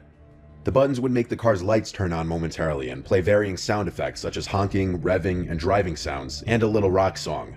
It was a toy we had for like ever, because it was originally a gift from my brother when he was a little younger. It was a random night. My brother and I were both in bed, not yet asleep, when suddenly, like a jump scare from a scary movie, the loud revving sound of that car toy suddenly activated. along with the lights of the car in the middle of the room. I looked at the car and instantly got scared and accused my brother Luke of doing that to scare me. He was laughing hysterically, saying he didn't do it. I was completely terrified. The toy then stopped making noises and went quiet. I was extremely unsettled, as any little kid would be, but nevertheless, time marched on and I fell asleep. It wasn't for a while until something else happened. One night, when Luke and I were both in bed again, we both heard a weird thud in the room. Luke insisted on trying to creep me out, saying there was a ghost in the room or something, and I kept yelling at him to shut up or I'd get Mom. He kept laughing until we both noticed a light in the corner of the room. It was the toy car again. I got out from the bed and ran straight down the stairs yelling for my mom. I got to my parents' room and yelled there's something in our room. I'm sure I gave a little 7-year-old spiel about how there's a ghost in the room, hearing a thud and the lights on the toy car turning on. Luke entered the room, and my mom defaulted to telling him to knock it off if he's trying to scare me. He said how could he turn the lights of the car on from his bed? I slept in my parents' room that night because I was too scared to sleep upstairs. It was a long while after that night and nothing happened. Not until one night. Luke was not in the room. My guess is he was having a sleepover with one of his many friends. I was sleeping in the room by myself that night. I had long since tucked that car away in the small bedroom across the hall because it freaked me out. After my mom kissed me goodnight, I asked her to keep the door open since I was always scared when I was alone in the room. I rolled on my side and tried to go to sleep. But being that I was scared of being alone, I had a hard time getting tired that night. I felt wide awake. Then, there was a sound I can't explain that came from down the hall.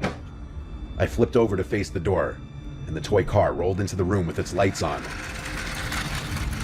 I let out a scream straight from the bottom of my stomach as I cried for my mom and pressed my body up against the wall. Moments later, my parents both came up the stairs into the room, noticing the car on the floor.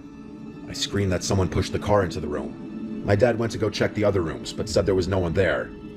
There weren't any places to hide up there besides the closets and under the beds, and my dad checked all of them. I don't know what my parents thought in that moment. On one hand, they probably thought the toy was malfunctioning or it's just my imagination. But on the other hand, I think they were also slightly freaked out. That toy car didn't have a feature to move on its own. My dad smashed the toy and threw it in the neighbor's trash to make me feel better.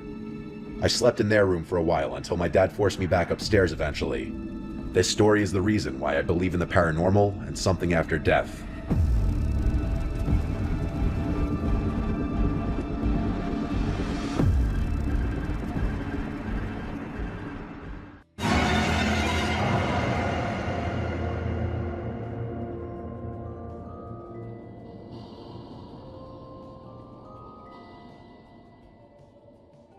This happened about 7 years ago, ironically on Halloween night. It was pretty late, close to midnight, so all the kids in the neighborhood had already gone home. Even our neighbors across the way had stopped playing their corny Halloween tape. You know, the ones with the creaking door sounds and witch cackling. It was just me and my cousin Q, sitting in the living room. Now, my other cousin, who was about 4 years old, had left her doll laying on the floor, face down. It was one of those baby live dolls or something like that, the ones with the moving eyelids. Q had issues with that doll the moment it was bought. She hated it and said it was creepy. In fact, she often threw it down the basement stairs. I had no problems with it, and so it stayed on the floor so my little cousin could pick it up in the morning. It was very quiet for about half an hour, until I heard a loud, rasping shuffling noise that seemed to be coming from outside. It sounded like an older man right outside our window. I turned to Q, who looked back at me. "Did you hear that?" "It's probably the neighbor's tape again," she said. She went back to typing on her computer. It was silent for another minute before we heard the rasping noise again, louder this time. It sounded like the man was trying to say something. I got up from the couch and peeked out the window. Absolutely no one out there, not even in the street. Our neighbor's house was dark. It was as still as any night in our quiet neighborhood. "There's no one out there," I said, looking back to Q. She didn't say anything. I was kind of getting freaked out. Another minute passed, and this time there was whispering, but loud whispering. I remember it sounded like a kid and a woman. Q finally looked up from her computer. "It's that doll," she said. Of course she thought it was. She was very superstitious. I gave her a skeptic look. Let me say this. I don't believe in the paranormal. I leant down and picked up the doll. It was fine. Her eyes were closed. I forgot to say that it had a voice box thing in it, but it didn't have any batteries. I put it back down. "No, it's not. Just leave it alone," I told her. It was silent again. I went back to my seat on the couch. The rasping started again, and I heard the man say something garbled, followed by wheezing. I jumped up from the couch. I was going to see if it was coming from the backyard.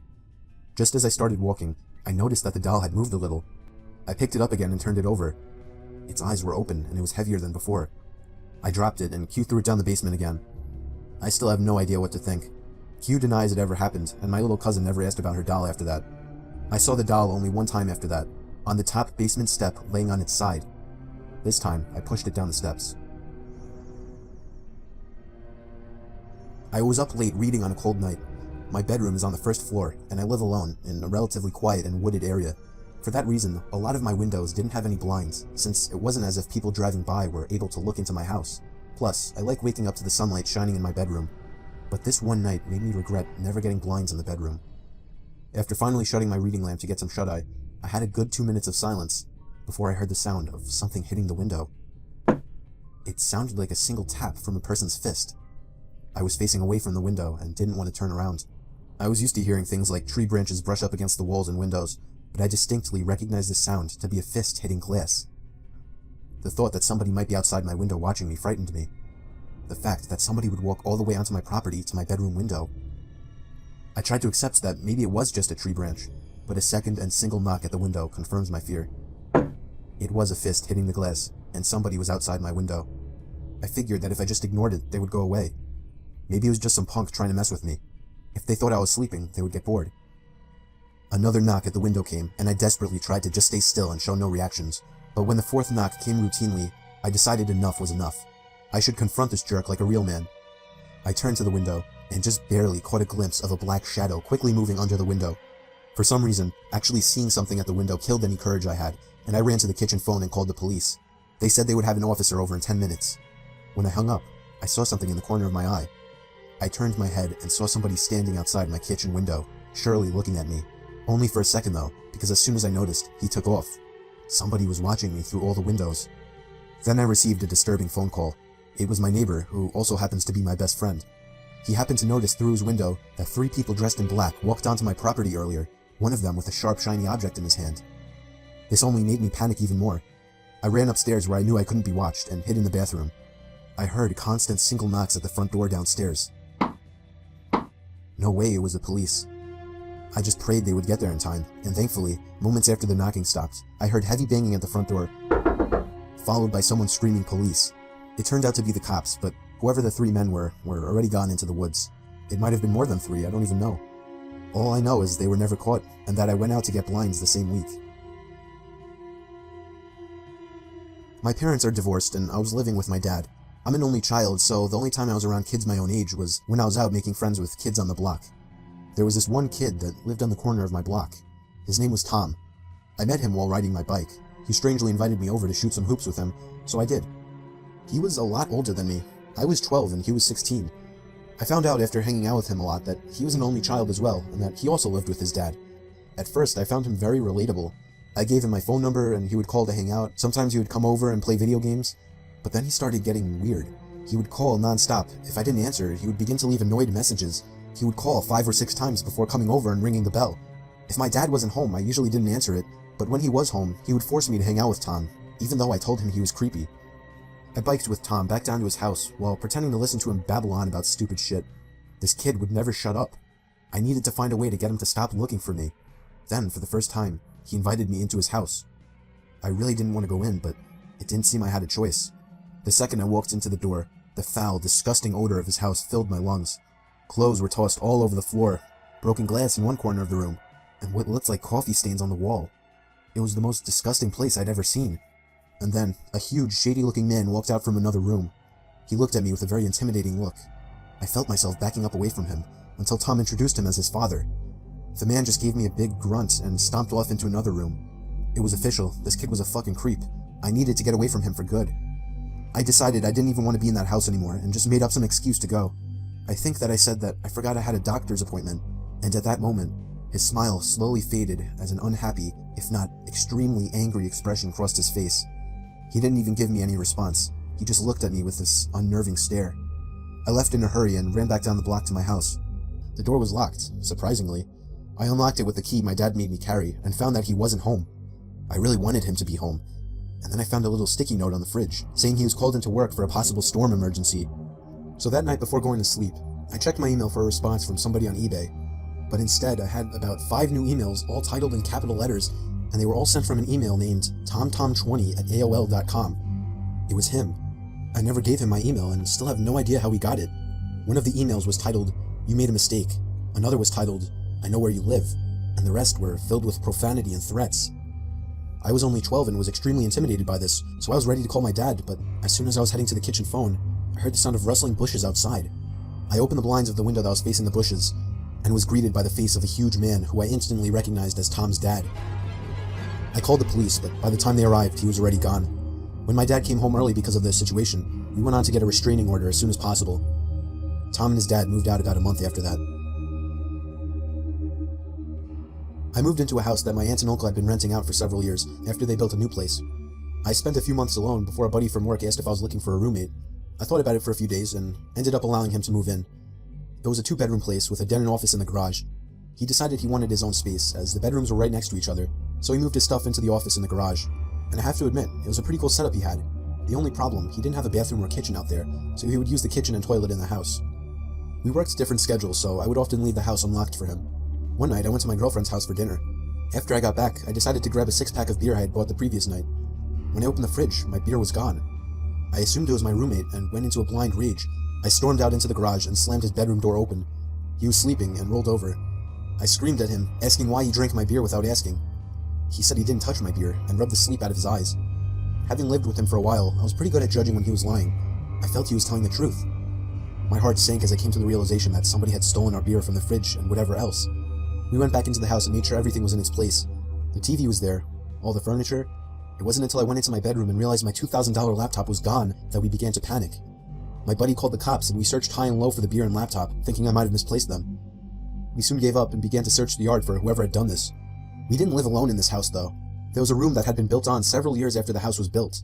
My aunt's dying mother spent her last couple of years living there, as it was easy for my aunt and uncle to care for her during her sickness. When she died, they began to rent the room out to a strange woman, before eventually moving out themselves and renting the rest of the house out. The woman remained there until we moved in, and my aunt and uncle had their concerns with her. They believed she was a drug addict, which became evident to us during our stay there. She behaved erratically, and we would hear strange noises from her end of the house all hours of the night.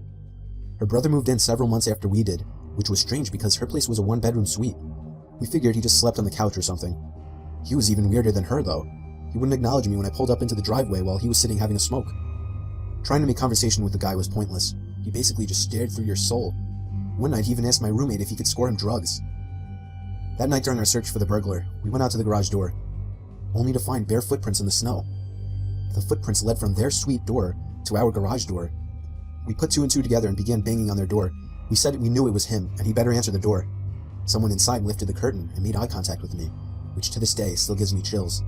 The cops showed up and took down all our information. They scoured the house and found nothing, and no one. We showed them the footprints and explained that the people living in the suite were drug addicts. We gave the officers their names. They ran the names in their cruiser and came back to inform us that the man had a warrant in another province and was convicted of breaking and entering several years back. The cops knocked on their door for several minutes and identified themselves as police officers to no avail. They informed us that because the warrant was from out of province, and technically the man hadn't committed a crime, there was nothing they could do about it. The cops left and it was 1 a.m., so my roommate and I went to bed. The door that connects the 2 weirdos' suite and my part of the house can only be locked from their side of the door. I completely forgot about this before falling asleep. During the night, I heard footsteps outside my door and a few loud bangs. My doorknob began to shake violently. I was barely awake and brushed it off as my roommate. Luckily, I always lock my bedroom door at night. The next morning, I asked my roommate what was so important at 3 a.m. that he would need to try and get in my room. He told me he slept through the night and hadn't even got up to go to the bathroom. My heart sank. I told him what had happened during the night. I've never been more glad that I locked my door at night, due to some silly childhood fear that I've held onto into adulthood. To this day, I wonder what would have happened if I left my bedroom door open and that man got into my room. Needless to say, me and my buddy moved out of that place a few weeks later. It happened on my friend's 21st birthday. We were throwing him a big party filled with alcohol. There were a lot of people I didn't know there. It was just chaotic in the house. There were probably 100 people. But even in all the chaos, I noticed one shady character that stood out. There was an older man sitting in the corner of the room, just kind of watching everybody drinking and dancing. I didn't think much about it at first, assuming it was someone's dad or uncle or something. But as the night died down, and more than half of the guests had already left, the man was still there, by himself in the corner.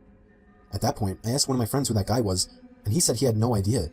We decided to wait until most of the guests had left, figuring maybe he would too. And when the last of the guests were gone, we went back into the living room, and surely enough, he was gone. I felt relieved immediately, even though it wasn't even my house. That man just seemed so out of place, and it was downright creepy. Me and a couple of other friends slept over that night. I slept on the couch in the den. Falling asleep was easy with all the alcohol running through my veins, but staying asleep was a problem. I woke up in the middle of the night, feeling insanely thirsty and having to go to the bathroom. I first went to the bathroom since it was closer, and then went up to the kitchen and got a glass of water. When I went back down to the den and laid back down on the couch, I noticed that the sliding door to the coat closet across from the couch had been slightly slit open. It was too dark to see anything else though, like anything inside of it. I felt a chill run down my spine as I remembered the creepy man sitting in the corner. The idea of that man hiding in the closet immediately popped into mind. I continued to lay still, under the assumption that he was watching me through the open door of the closet. I began to plan my escape. I could jump over the other couch and land right next to the stairway upstairs to the living room, but I just had to gather up the courage to do it.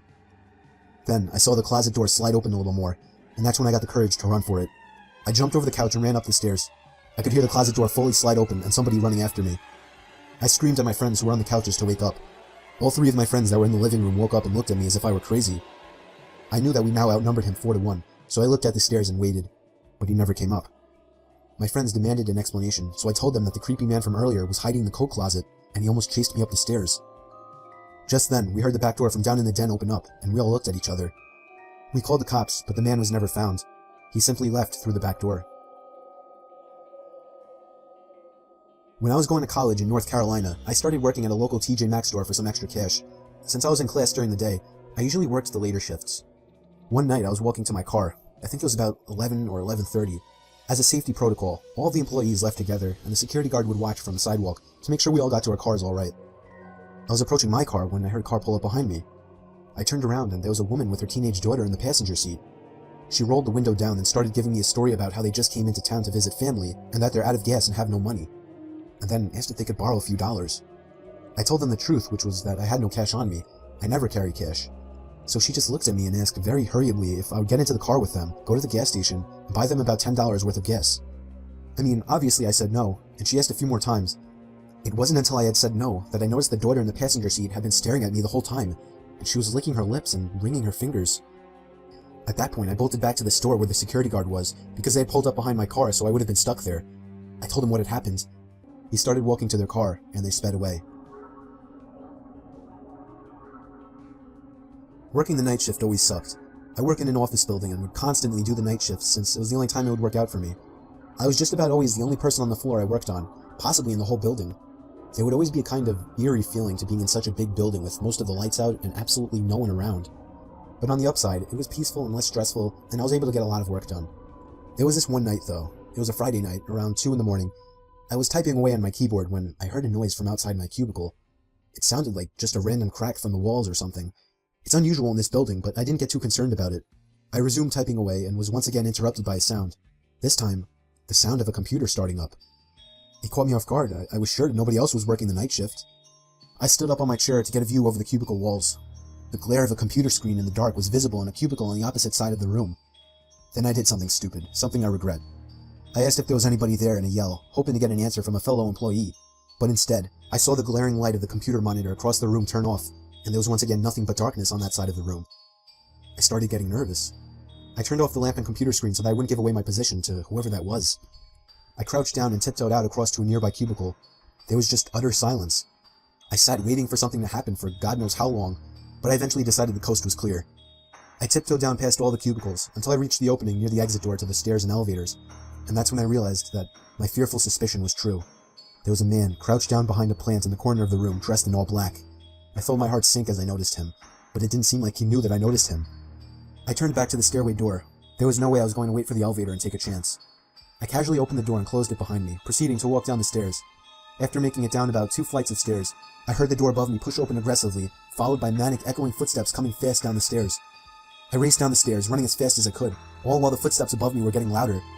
I finally made it to the first floor, raced through the lobby, and out the front door. Whoever was in there didn't follow me. I immediately called the cops, along with one of my bosses. My boss said no one was scheduled to work except for me. The cops scanned the place from top to bottom. There was no one in there. I couldn't help them out with any description other than he was wearing all black. I did continue to do the night shift for about a week after that, with my boss allowing me to lock all possible entrances to the floor, including the elevators. But I still wasn't comfortable with it, so ever since, I've been doing the day shifts. It was 4 a.m. on a Saturday night. I woke up to my stomach rumbling, and nothing is worse than trying to sleep on an empty stomach. So I got out of bed and made my way to the kitchen to make a sandwich. But immediately I noticed that the cabinet was open. I'm always super obsessive over closing everything I open, so I couldn't believe that I had done that. I found it more odd than most people would. That's just how I am. Most people would shut the cabinet and forget about it, but I went as far as investigating around the house for any unwanted guests. There was nobody in any of the closets I checked, but when I went down to the den, the back door was wide open. I was certain now that someone had been in my house. I somehow had the balls to step outside and turn on the patio light, and there was somebody sitting in one of the patio chairs. He looked at me with a blank expression and got up slowly. He looked filthy, almost homeless. His hair was down to his shoulders. He started walking closer to me. I couldn't tell what his intentions were, and I kinda just stood there, almost taking him as harmless.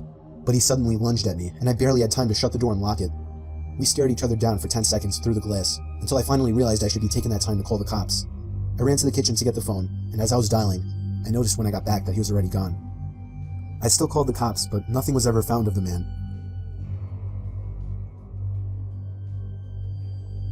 This is a very weird story that took place a few months ago. I still live in the same house this happened in. I have an electrical outlet under my bed that I use to charge my phone with.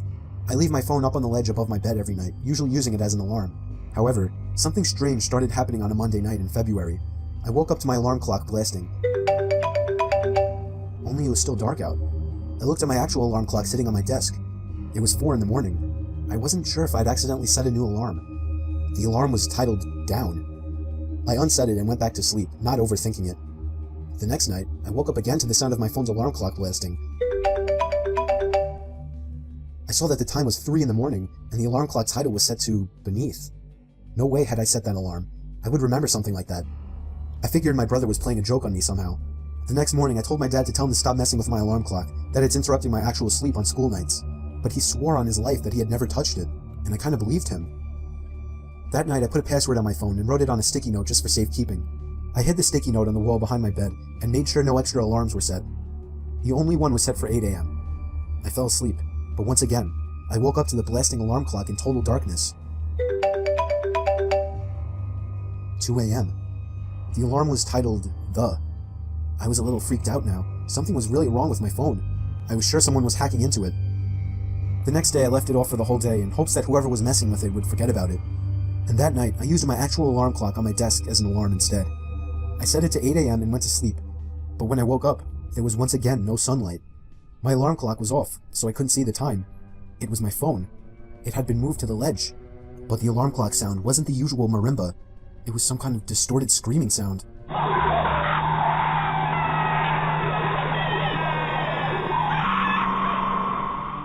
I turned off the alarm, which was titled Bed. It was 1 in the morning. I was laying there clueless, not knowing what to think. My phone was at 10%, so I reached down under my bed to try and find the charger that's normally plugged into the wall. It was missing. And then, at the worst possible time, I realized exactly what it all meant. The 4 alarm titles formed the sentence, Down, Beneath, the Bed. I tried to pull my arm away, but it was too late. I felt a hand grab my arm and squeeze tight. I screamed as loud as I could, loud enough for all the neighbors to hear. I heard my parents' bedroom door open and footsteps running over to my room.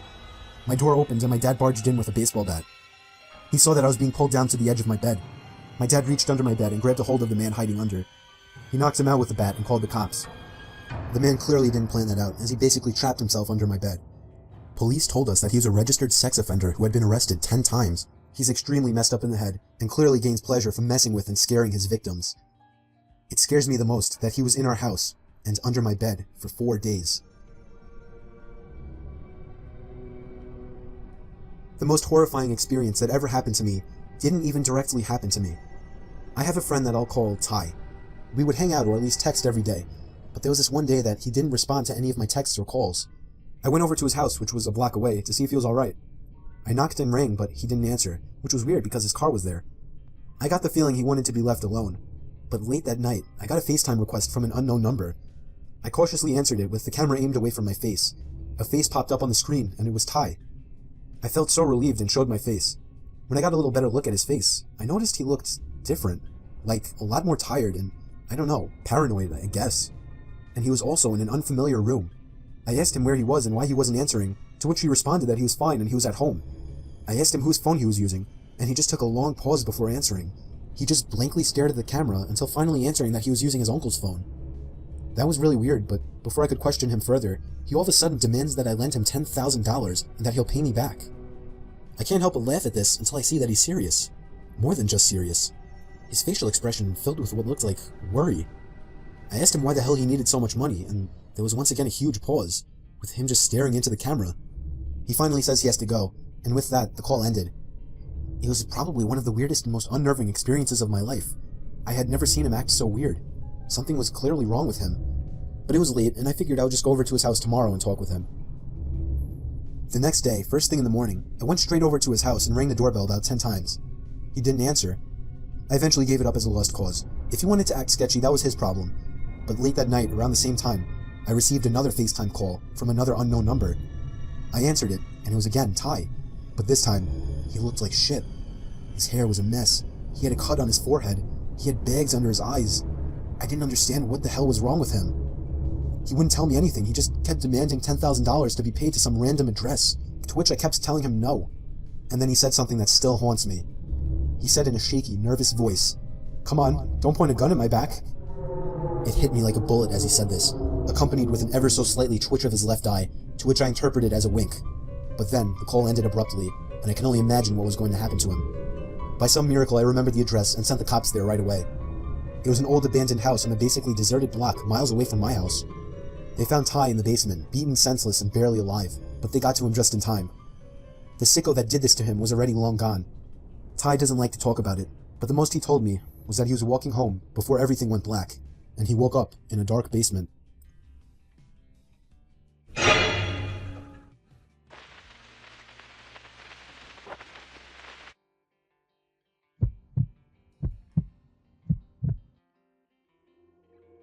Back in 2017, I had moved to a smaller town in rural Illinois, and I only knew one person in town. I'm a bit of an introvert, so I had a hard time making friends, especially being single and in my early 20s living in a town filled with a population that was mostly retired. My friend, who I'll call Clara, introduced me to an older couple that were maybe in their early 50s and were looking for a dog sitter. She thought it would be a good way for me to make some connections while living there. We had made time to meet at their house so I could see the lay of the land and meet the dogs. The home was a 70s brick ranch style, severely outdated and slightly falling apart in some places. I explored abandoned houses for fun, so I didn't mind. The dogs were sweet, but as for the couple, they were odd. They were friendly enough, but while I'd be speaking to them, instead of making eye contact, they'd be doing more of a full body scan as if sizing me up. They would also guide me to rooms and not really say anything on the tour, just open the doors and let me look and then close them. I should also mention they sell firearms out of their home as a side business, which I didn't really mind, but they had cameras everywhere. Outside and in, hallways, living room, kitchen, office, garage, backyard, driveway, kitchen table, etc. They told me it was just for insurance purposes due to their business. It made me a little uncomfortable, but I was just really hoping to make some sort of connection in this town and some money. Then the time came for me to come and watch the dogs. They'd been gone for a week and I'd been working from home, so I made myself comfortable.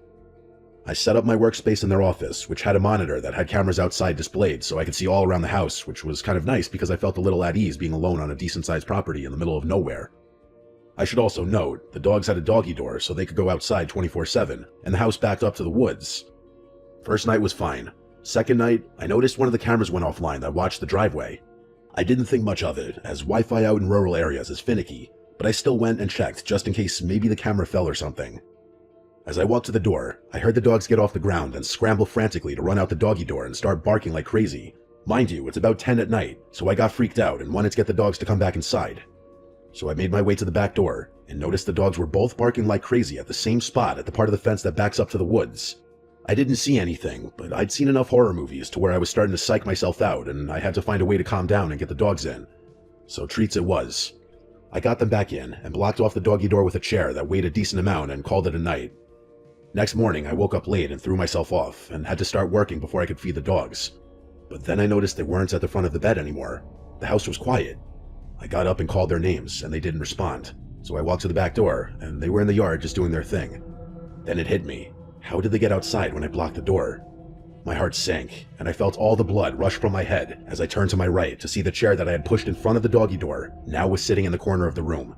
Panic set in immediately, and I called my friend Clara to explain the situation and that I needed her to come here ASAP to do a walkthrough of the house with me because I just knew there was no way the dogs could move that chair 5+ feet. She came over about 20 minutes later, and I made a beeline for the front door and let her in. We both went room by room and couldn't find anything or anyone. It just didn't make any sense.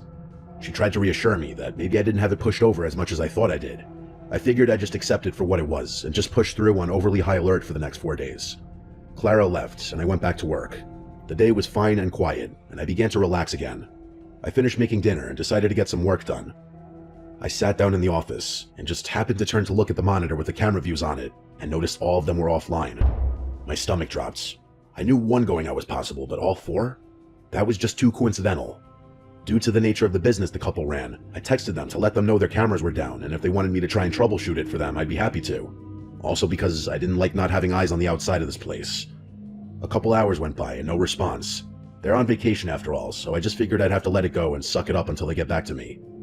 It was late, close to midnight, when I finally settled in and was watching TV to fill the void of silence that surrounded me when I heard the dogs get up and scramble to the doggy door again. I shot up and out of bed, my heart pounding out of my chest because I knew something was wrong. I grabbed the knife I had sitting next to the bed and walked to the back door looking out into the yard and couldn't see anything. The dogs had already stopped barking and were now just sniffing along the fence. I did that whisper yell to get them to come back in when I heard a thump come from the other side of the house. Frozen, I had to make a decision fast, try to get the dogs in or investigate whatever the hell just fell. I got the dogs in just in case it was some animal they were after. I didn't want them to get skunk sprayed or something. They wandered into the living room and hopped on the couches, and I slid the chair back in front of the door. I took a picture with my phone this time just so I could reassure myself I did it. I made my way to the back room where I heard the thump noise, and I immediately froze. I'm not sure if anyone else can understand, but when there's a presence in the room, there's almost this small difference in the atmosphere. There's a white noise, not breathing or movement, just a break in the stagnance of the silence. Well, regardless if you don't, I felt it. I wasn't going to be that person that kept seeking out the exact area of where this was coming from, so I asked, "Who's there? What are you doing here?" Silence. I then called out the names of the couple that lived there to see if for some wild reason they were in their own home at midnight when they weren't supposed to be, but again met with silence. Clara has a kid and husband, so I didn't want to bother her, so I figured the next thing I would do was call the police. But then I felt that wash of embarrassment in case it was nothing. They'd think I'm an idiot. I stepped back into the hallway that led to the room and slowly closed the door as quiet as possible and locked the door. I went and sat in the living room with the dogs with my phone in one hand and knife in the other. I couldn't make a decision on what to do. About 20 minutes went by and I received a text from the wife saying, "Hi, don't worry about the cameras, you're safe." I was thrown off because they were in Florida and it was almost 2 a.m. there. And also, what do you mean I'm safe? I didn't even mention safety being the issue. I was getting ready to give a general sounds good text when I got another text from the wife. It read, "Also, can you make sure that I didn't leave the garage door open to the inside? I don't want anything getting in. The door she's mentioning is in that back room." I didn't want to go back in there for obvious reasons, so I just didn't respond and pretended like I was asleep and couldn't. 2 minutes later, she texted again, "Hi, I know it's late, but can you please check on this for me, as I'm worried." My gut was screaming no, but maybe the noise was a wild animal that got in. I didn't respond, but got up to go check, knife and phone in hand still. As I approached the door, I heard a shuffle from the back room. I stopped and stood there silent to see if I heard anything else before I opened the door. My phone lit up, and she texted me, "I see you're up. Can you please go in and check?" I couldn't move. I forgot they had cameras in the hallway and in the living room. Why were they pushing this at 1 a.m? Now knowing I was being watched, reluctantly, I slowly unlocked the door and opened it with my arms stretched as far as I could to get an open view of the room from as far as possible. I didn't hear anything or see anything, so I took a couple steps into the room and saw the door to the garage was in fact open. It was so damn dark in there, I didn't want to get any closer, but I had to do it and just get this over with.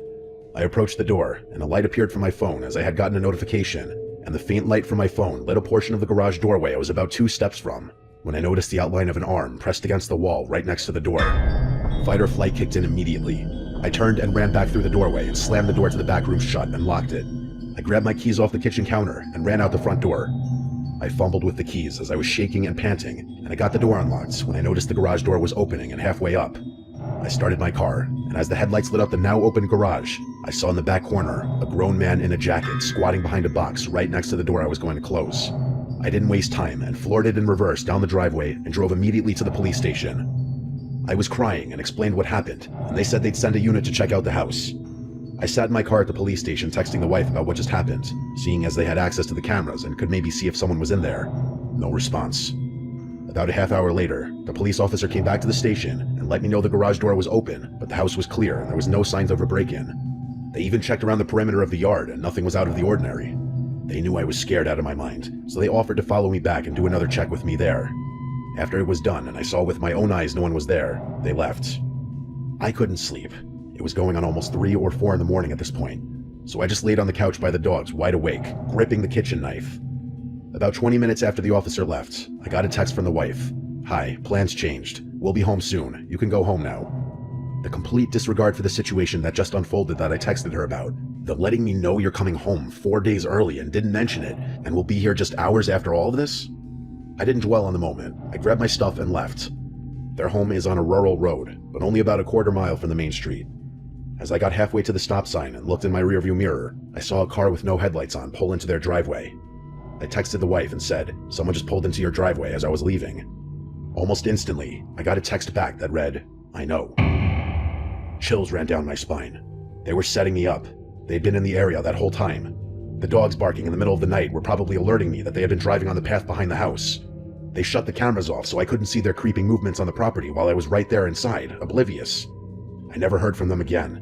My friend profusely apologized, saying she had no idea how weird they were and that she'd only known them as coming into the local diner every now and then. She said after that incident they never came in again. I'm 30 now, and I still have trouble with the entire situation. I know I'm okay and I'm safe, but knowing I was just seconds away from God knows what is a feeling I can't seem to shake, and not sure if I ever will be able to.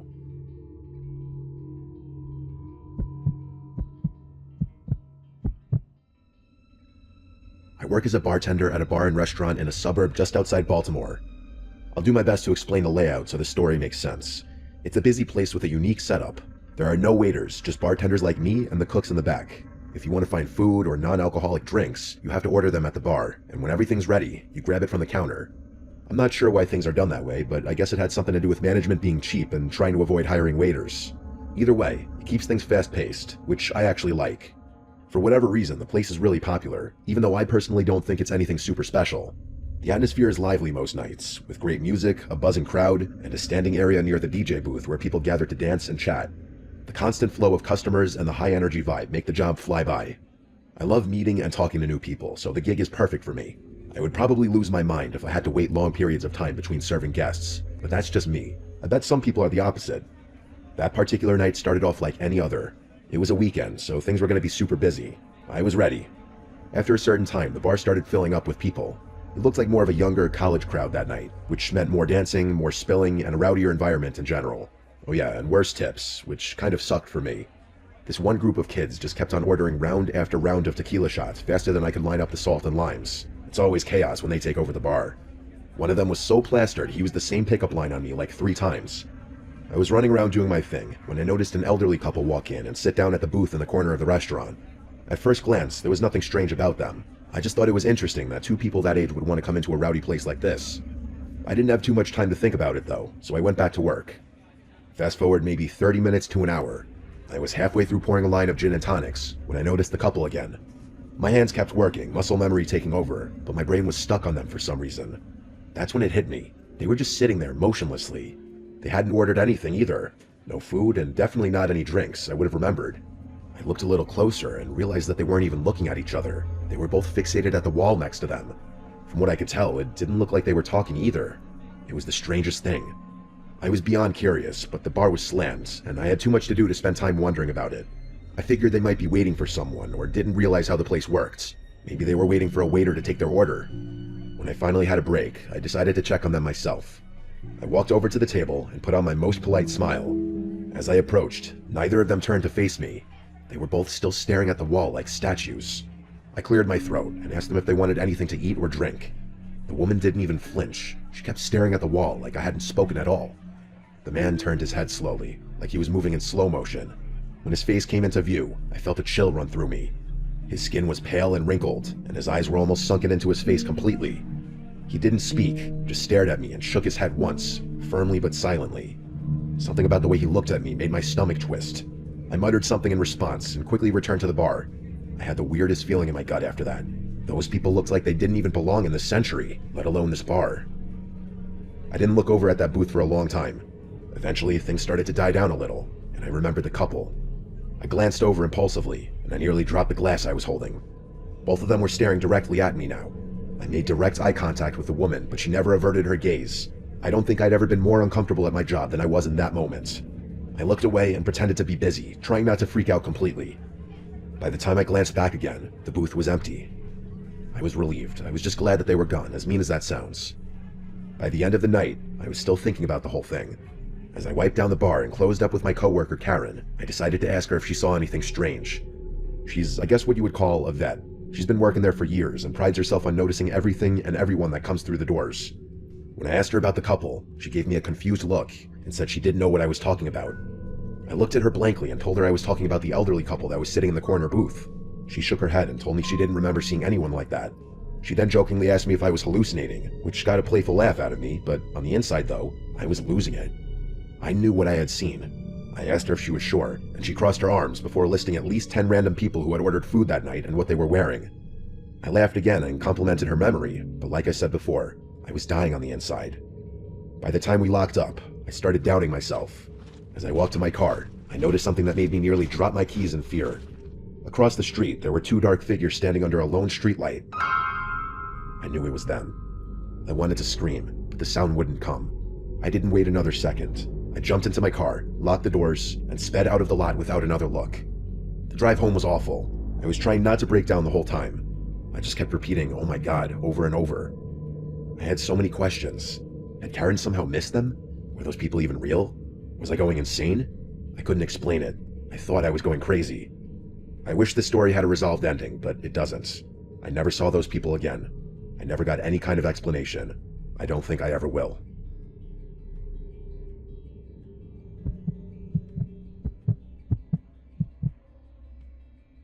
I apologize in advance if I mess up any details about the story I'm about to tell. This is something that my best friend told me multiple times several years ago now. It's one of those stories so unsettling you can't shake it even after hearing it more than once. My friend's dad was a logger, specifically a tree saw operator. For those who don't know, a tree saw is a massive machine capable of cutting down giant trees and slicing them to specific lengths. His job meant long, grueling hours, often alone in the deep, secluded forests of the Pacific Northwest. The way his logging crew worked, he was paid based on the number of trees he cut down rather than the hours he worked, so he would often push himself to work 16 to 20-hour days to finish jobs as quickly as possible. After he and his coworker finished their part, the rest of the crew would come in to clear the felled trees and transport them to the mill. While he spent about half of his time working alone, the other half was spent with his friend Griffin, another tree saw operator. They used radios to communicate, especially when they worked on opposite ends of the same job site. A number of years ago, my friend's dad and Griffin were assigned to a remote job site high up on a mountain. It took the company over 3 weeks just to clear a road wide enough for their trucks and equipment to make it to the site. By the time they began work, they were positioned in an extremely desolate part of the mountain. They were already 10 days in, making good progress, when they started hearing strange chatter over their radios. At first the voices were muffled, just faint, static-laden murmurs that didn't make sense. They tried switching channels, but no matter what they did, the chatter followed them. Anyone who's used a standard radio knows how strange that is. It should be impossible for anyone to follow you when you're switching channels. As they progressed farther up the mountain, the voices became more distinct. They couldn't hear full conversations, but based on what they could hear, they both agreed that the tone of the conversation fragments felt off. My friend's dad said it sounded almost casual at times, but the content was unintelligible. They also started finding strange signs that people had been there before them. Random containers, footprints in the dirt, and small makeshift campsites. Like I said before, they were in a place so remote it was practically inaccessible, so these discoveries were deeply unsettling. No one should have been up there. One day, Griffin came across a tent hidden just off a trail and called my friend's dad over. They decided to investigate. Inside, they found a single sleeping bag and a duffel bag filled with the most disturbing things imaginable. Multiple pairs of children's underwear, duct tape, rope, and crude sketches of children being molested. There were even photos of a fresh apple indicating whoever owned it had been there recently. Griffin wanted to pack up and leave immediately. My friend's dad, ever the workaholic, insisted they finish the job. They agreed to limit radio communication to emergencies only and decided to keep working. That night, they sat in the camper, unable to shake the dread that hung over them. The radio crackled to life again, and this time, they could make out snippets of a conversation between 2 men. They were talking about mundane things, collecting water and firewood, but the realization that these men were likely connected to the tent freaked my friend's dad out. Griffin wasn't as fazed, but my friend's dad was losing it. The next night, my friend's dad decided to confront them. When he heard the men talking about gathering bush for a fire, he grabbed the radio and demanded to know who they were and what they were doing there. The radio went silent immediately, and the men didn't respond. That silence was almost more unnerving than the chatter. Griffin was upset that my friend's dad had announced their presence, and the two of them got into a brief argument before deciding they'd escalate the situation the next day. Around midnight, Griffin shook my friend's dad awake, whispering that someone was outside the camper. The first thing he noticed was the soft sound of footsteps crunching on the gravel outside. Heart pounding, he fumbled for his gun, only to realize it wasn't loaded. He had no idea where his ammunition was. Griffin was unarmed, and the idea of calling the police was laughable given their location. They both sat frozen as they heard the camper door handle jiggle. The door creaked open, but didn't fully swing inward. Their camper was high off the ground, and there was no ladder or stool to climb up. Then came the scratching. Long, deliberate scratches along the outside of the door. 4 agonizing minutes passed. Finally, my friend's dad nodded at Griffin, signaling he was going to check it out. He moved quietly toward the door, gripping a flashlight in his shaking hand. Just as he reached the door, it burst open, and he was struck across the face with a knife. His pain was blinding. He fell out of the camper, hitting the ground hard. Before he could recover, a man was on top of him, pressing the knife against his neck. Another man appeared, kicking him repeatedly in the head. Griffin, without hesitation, leapt out of the camper and tackled the man with a knife. The second man bolted into the darkness, and the one Griffin had tackled scrambled to his feet and followed. They disappeared into the forest. Griffin helped my dad's friend back into the truck, and they drove 2 hours to the nearest hospital. It was bad. His face was a bloody mess, and there was a cut across his eye so severe it permanently damaged his vision. They reported the attack to the police, but nothing came of it. 2 weeks later, as the rest of the logging crew finished the job, one of their coworkers was found bound, gagged, raped, and murdered in a ditch. No arrests were ever made. To this day, my friend's dad struggles with PTSD. His right eye, with its disfigured pupil, constantly reminds him of that night. I'm sure he hasn't had a full night of restful sleep since. I've been terrified of deep woods for a long time now, mostly because of my friend's dad's experience. I haven't heard from my friend or his dad in years now, so I can only hope he's doing all right.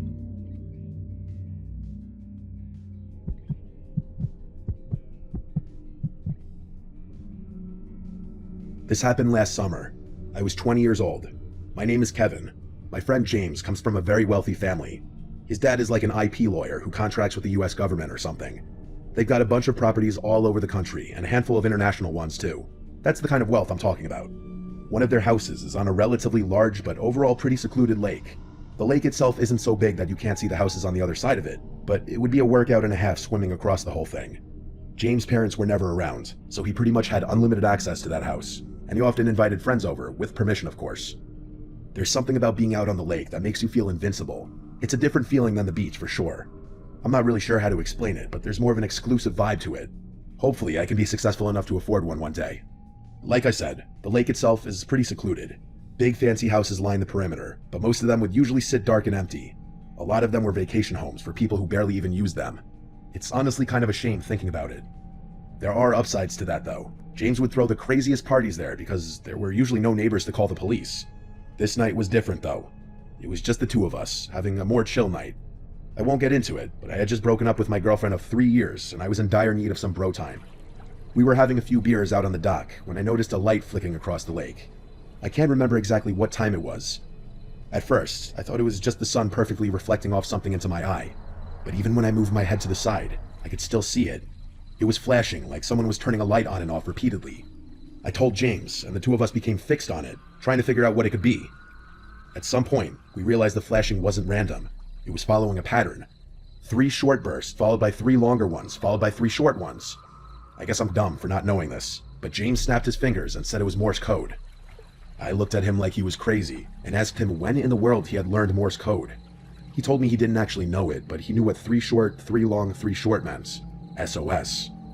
I called BS and pulled out my phone, but to my surprise, he was actually right. Like I said, maybe I'm dumb for not knowing that, but I'm not really one for obscure knowledge anyway. The flashing continued for another minute or so, following that same pattern, before stopping abruptly. The two of us had just been staring at it the whole time. I really didn't know what to think. It could have been a joke, but there was always that chance that someone was actually in trouble. James immediately suggested calling the cops, but I reminded him that we'd been drinking and we weren't legal yet. I was honestly fighting a DUI charge at the time, so the last thing I needed was another run-in with the police. He wasn't thrilled about that answer, and I could tell he was torn about the situation. The two of us couldn't really think of a rational explanation besides a kidnapping or something along those lines. We thought it might have been someone who had fallen and needed help, but that didn't make any sense because they probably would have just called the police. We've always been those adventurous, delinquent type guys, so we decided it was worth checking out ourselves. If it turned out to be serious, we'd call the police then. We went back inside. James' brother had a bunch of switchblades lying around his room. He was kind of a weird kid. So we grabbed a few of them just for peace of mind. James said he was good to drive, and that we should drive around the lake to that house, but I told him I really wasn't comfortable with that, for obvious reasons. He joked about my situation, and I laughed it off. If we weren't driving, there was only really one other option. The two of us walked back out to the yard, and dragged James' dad's kayak into the water. We were laughing at first, enjoying the adventure of it all, but the further out we got onto the lake, the quieter we got. I think both of us realized how dumb of an idea it was, but neither of us wanted to be the one to spoil the fun. The sun had almost fully set at that point, and it was getting harder to see. It wasn't pitch black or anything. We had light from some of the lake houses to guide us, but it was still a bit unsettling. As we got closer, the house came into view. It was big like the others, but it was obviously not maintained very well. For starters, the dock was half collapsed, literally. Half of it was just sunken into the water. The flashing had also stopped, which was kind of a bad sign too. We had planned on just tying the kayak to the dock, but we obviously couldn't do that anymore given how unstable it looked. Luckily, the yard wasn't too high up above the water, so we beached the kayak on the yard instead, careful not to slip on the rocks. I felt the adrenaline rush start coming on. I could tell James was feeling the same thing. We looked up toward the house. The light had been coming from the second floor, that much we knew. James was freaking out at that point, and insisted that we just leave and call the police. I told him we'd have to kayak all the way back to his house to even do that, as there was no service on the lake and that we need to connect to Wi-Fi. I reminded him that we had explored 1 million abandoned buildings before, and this wasn't too different. He wasn't thrilled with that logic, but agreed anyway. Believe me, I know how dumb this was. Everyone I talk to about this shares that same opinion, but I've never been one to make good decisions, and neither is James. We didn't walk to the front door. That would have been suicide. Instead, we crept around the house until we found a window that was unlocked. The two of us silently slipped inside. The house was empty. Not just abandoned, but empty. Like stripped. There was no furniture and no junk in there either. To be frank, there was no signs that anyone had ever even lived there. The floors and walls were completely bare. We moved cautiously through the rooms, looking for the stairs. There was no one in sight, and all the rooms were just as empty as the first one had been. We finally found the stairs and slowly made our way up. I had made a mental note of where the window was, and we slowly walked down one of the hallways until we got to what I guessed was the room the light had been coming from. I pressed my ear against the door and heard nothing. I glanced over at James. He nodded, and I carefully pushed the door open. The room was empty, with the exception of one thing by the window. I tiptoed over to it and realized what it was. It was one of those old projectors, and it was facing the window. Alarm bells immediately started going off in my head. This was a trap. Someone had set this up deliberately. James must have realized the same thing, because I just heard him start sprinting back the way we had came, not even trying to be quiet. I turned without another thought and followed him. As we were running down the stairs, I heard a door, presumably a closet door, swing open from the room I had just been in, followed by rapid thumping sounds. We bolted down the stairs and back through the house to that first window. James jumped through and I was next. As I was climbing through, I heard those footsteps from behind me again, bounding down the stairs. I didn't even look. I just made it through the window and ran to catch up with James, who was already down by the lake's edge. As I was running to catch up to him, I heard him curse, and I quickly realized why. The kayak was gone. I turned, and from the side of the house, there was a person running toward us. I could barely process what I was seeing.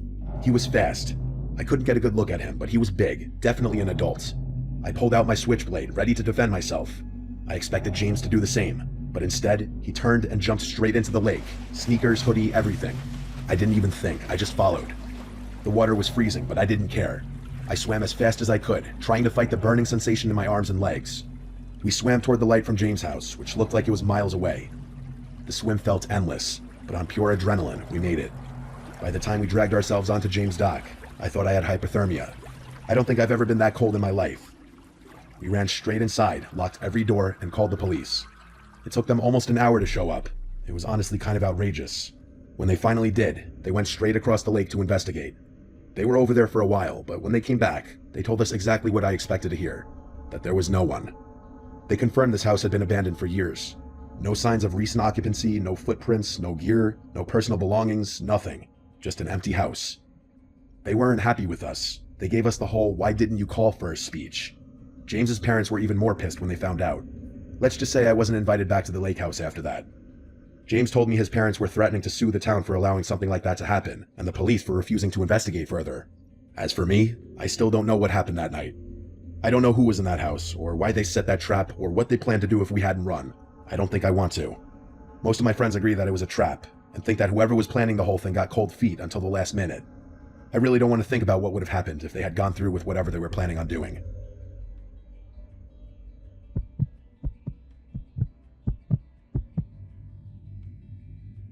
When I moved into my new place, I was just looking for a fresh start. I won't get into the details, but let's just say I had a bad situation with an ex that made staying in my old city impossible. I ran into some money early in life and made some bad decisions about the kind of women I surrounded myself with. Lesson learned. The neighborhood I moved to is really nice. Low crime, quiet, mostly families.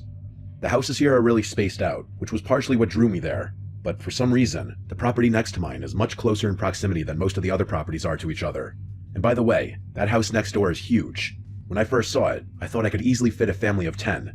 That's honestly what I assumed at first, that a big family lived there, grandparents and everything. But I could not have been more wrong.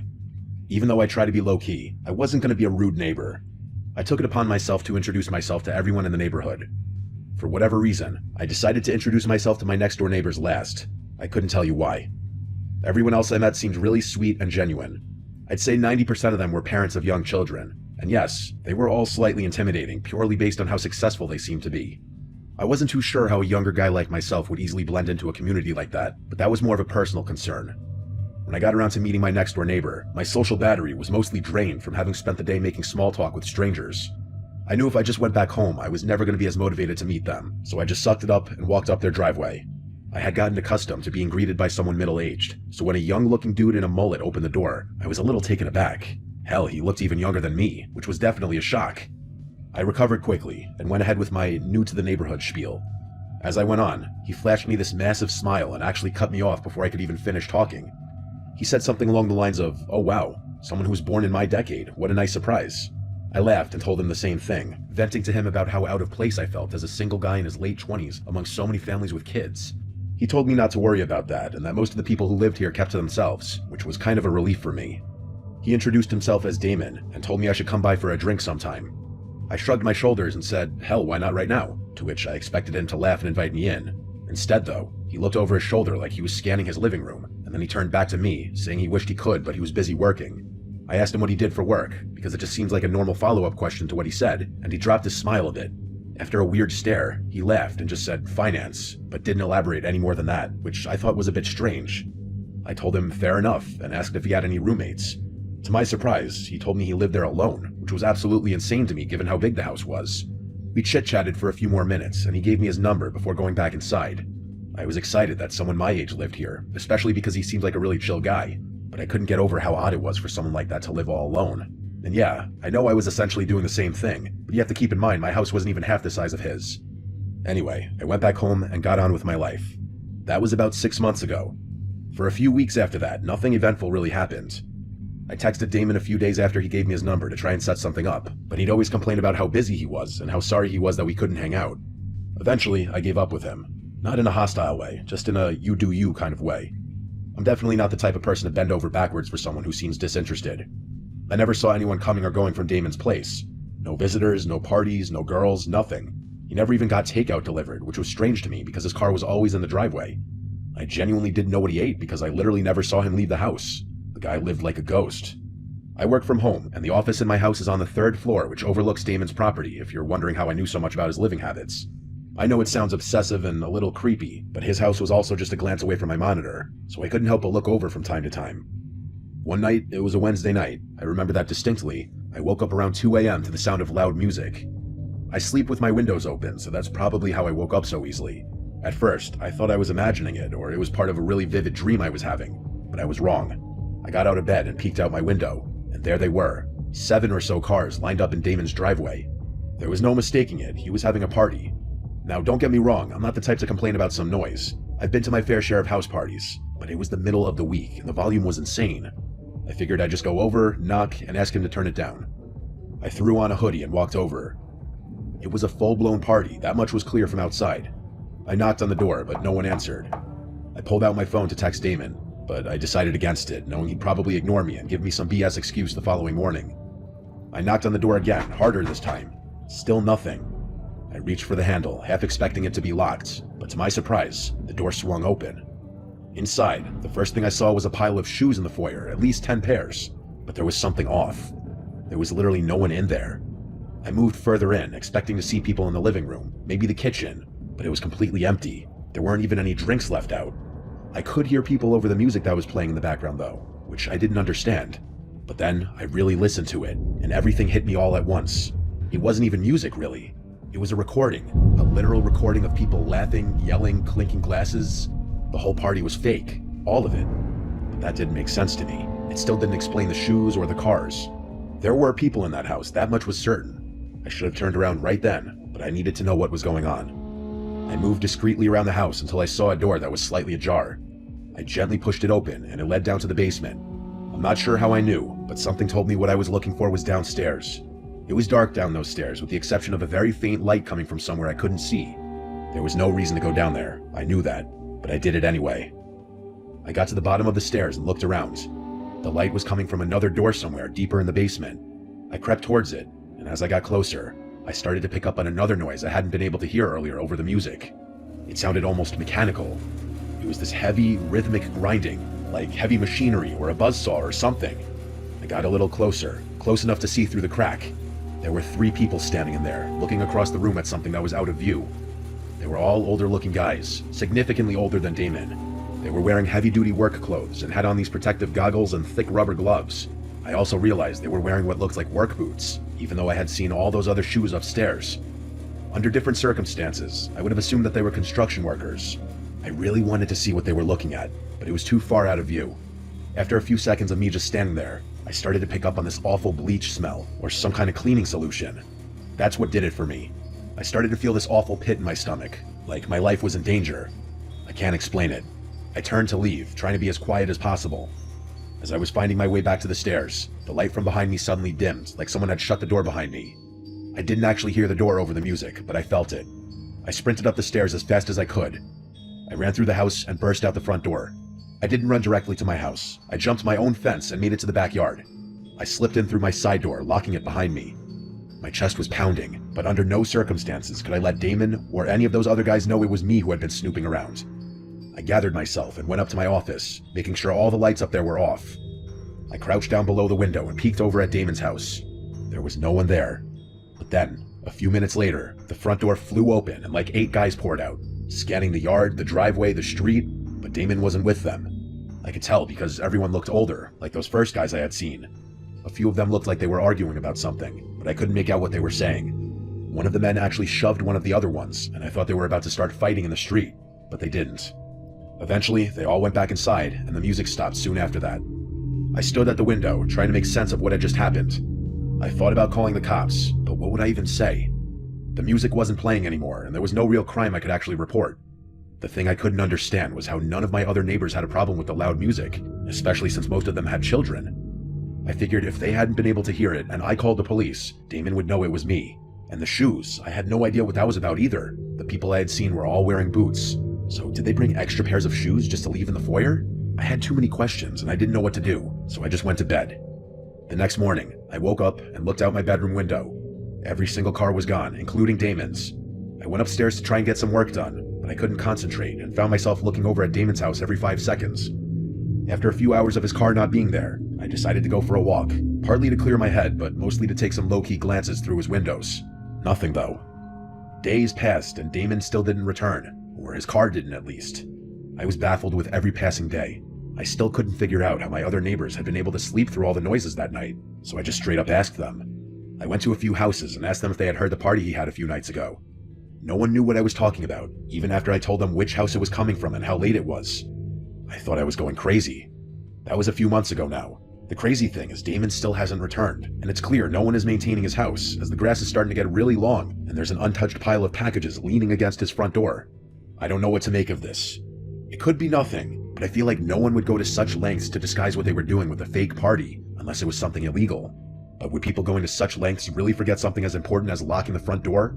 Maybe that's what those guys had been arguing about. I really have no idea, and the fact that none of my other neighbors seemed bothered by it makes me think I'm involved in some huge conspiracy or something. I know I'm just being paranoid, but I just have so many unanswered questions. When Damon returns, if he ever does, I'm debating whether or not I should just go and straight up ask him.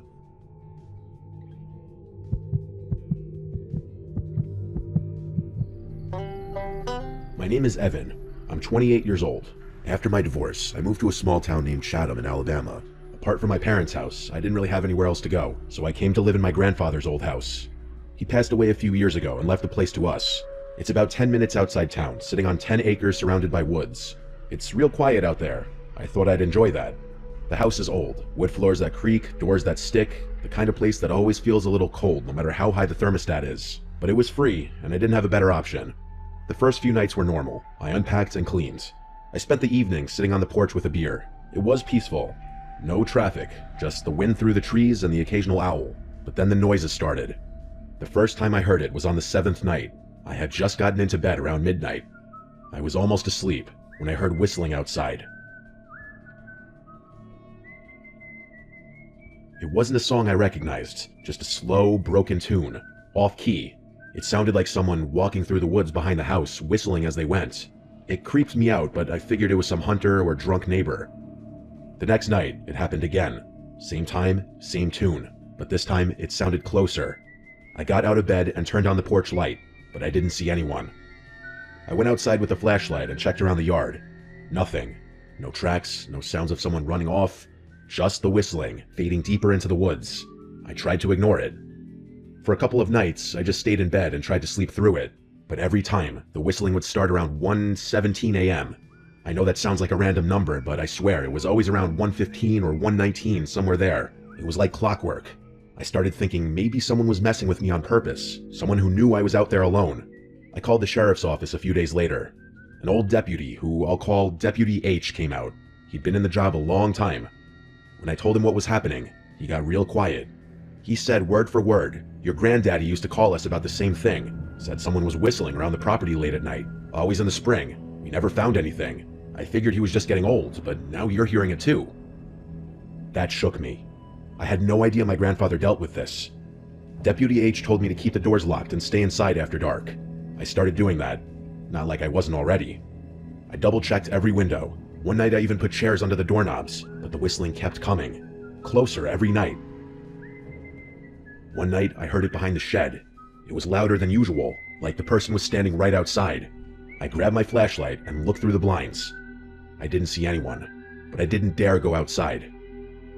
The next night, I heard it from the front porch, right by the door. 3 long whistles, then silence. The night after that, it came from under the floorboards, I swear to God. It was like someone was in the crawl space, whistling up through the vents. I didn't sleep at all that night. I started digging through the attic the next day, trying to find anything my grandfather left behind. I found a box of his journals. He wrote about the whistling. He said it happened every spring for over 10 years. He didn't know who it was, but he thought it was someone watching the house. He said he used to sit up with a rifle by the front door just in case. He said it only ever happened when he lived alone, after my grandmother died. I called Deputy H again. He came by and read the journal, and he looked nervous. He told me to be careful. He said don't open the door if you don't know who it is. That night, I stayed up. I sat on the couch with a shotgun across my lap, a shotgun I barely knew how to load. I waited. At 1:17 a.m., the whistling started again, but this time, it didn't come from outside. It came from the hallway, inside the house. I froze. The hallway light was off. I could hear the whistling moving closer, step by step. I stood up, aimed the shotgun, and shouted, "Who's there?" The whistling stopped. I flipped the hallway light on. Nothing was there. No one. I didn't sleep again after that. It was 2 nights since then, and I hadn't heard it again. I was getting sick. I didn't know who this person was. I didn't know why they picked me or my grandfather, but it was real, and I knew it was.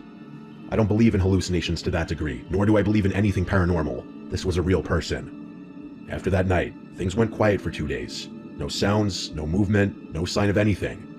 I thought maybe it was finally over. On the 3rd night, I went to bed just after midnight. I didn't stay up this time. I left the hallway light on just in case. At exactly 1:17 a.m., I woke up to a new sound. Not whistling, knocking. Slow, paced-out knocks. 3 of them. They were coming from inside the house, from the back door. Then silence. I didn't move. I stayed in bed, listening. A minute later, I heard a new sound. A creak from the floorboard in the hallway. Then another. Someone was walking. The hallway light went out. I grabbed my shotgun, heart pounding, and stepped out of the bedroom. The hallway was dark, but at the end of it, I saw something. A person wearing black clothes, pale face. They were standing perfectly still, just watching me. I raised the shotgun, but my hands were shaking. I tried to speak, but my mouth was dry. I raised the shotgun, but my hands were shaking. I screamed, "Don't move," with my shaky voice. I saw in the dark the person slowly start lifting their leg and turning as if they were about to run. I screamed, "Stop," and at that moment they darted out of the hallway, out of my line of sight. I heard their surprisingly heavy footsteps stomping out the front door into the dark. I ran outside and fired a shot, not into the air, but straight ahead into the darkness, low-key hoping I'd hit him in the dark. I screamed, "Don't come back." The shot hurt my ears, ricocheting off the walls of the house and the deck. I locked up the house, got to my truck, and drove into town. I slept in my truck that night. The next morning, Deputy H drove out there, and the front door to the house was unlocked again. That confirmed whoever that person was had a key to my grandfather's house. Nothing was broken or missing, but Deputy H recommended I change the locks, and he also off the record suggested I move out of that old place, because someone out in those woods hasn't taken kindly to either my grandfather or myself being in that house.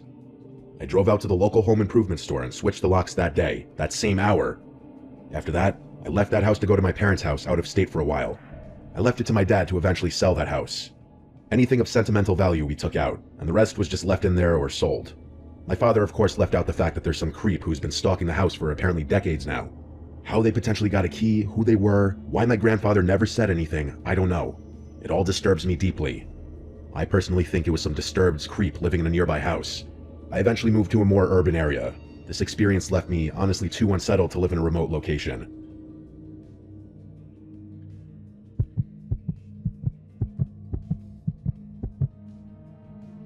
What you're about to hear is an experience that nearly made me lose my mind.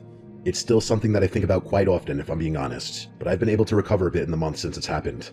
The whole story is pretty quick, so I'll get right into it. I'm a single guy in my mid-30s. I live alone with no pets in a small one-story house.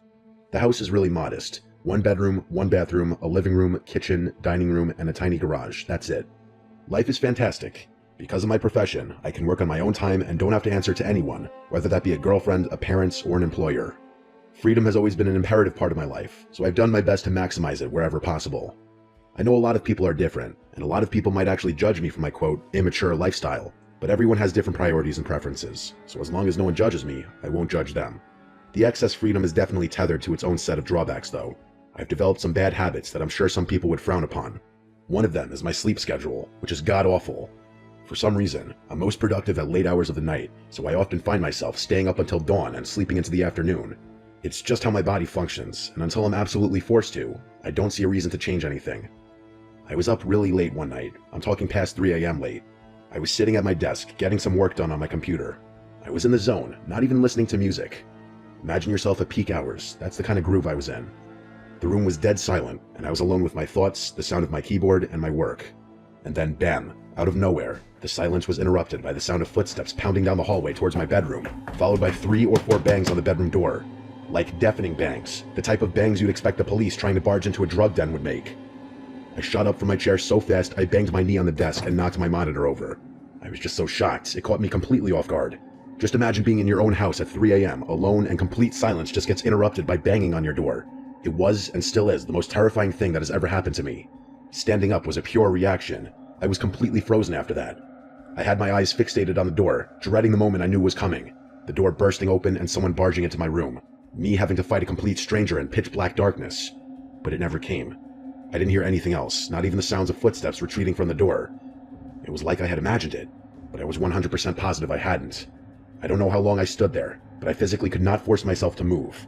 It was like sleep paralysis, except I hadn't been dreaming. And then, finally, I heard the sounds of footsteps quickly walking back down the hall. So someone had been there.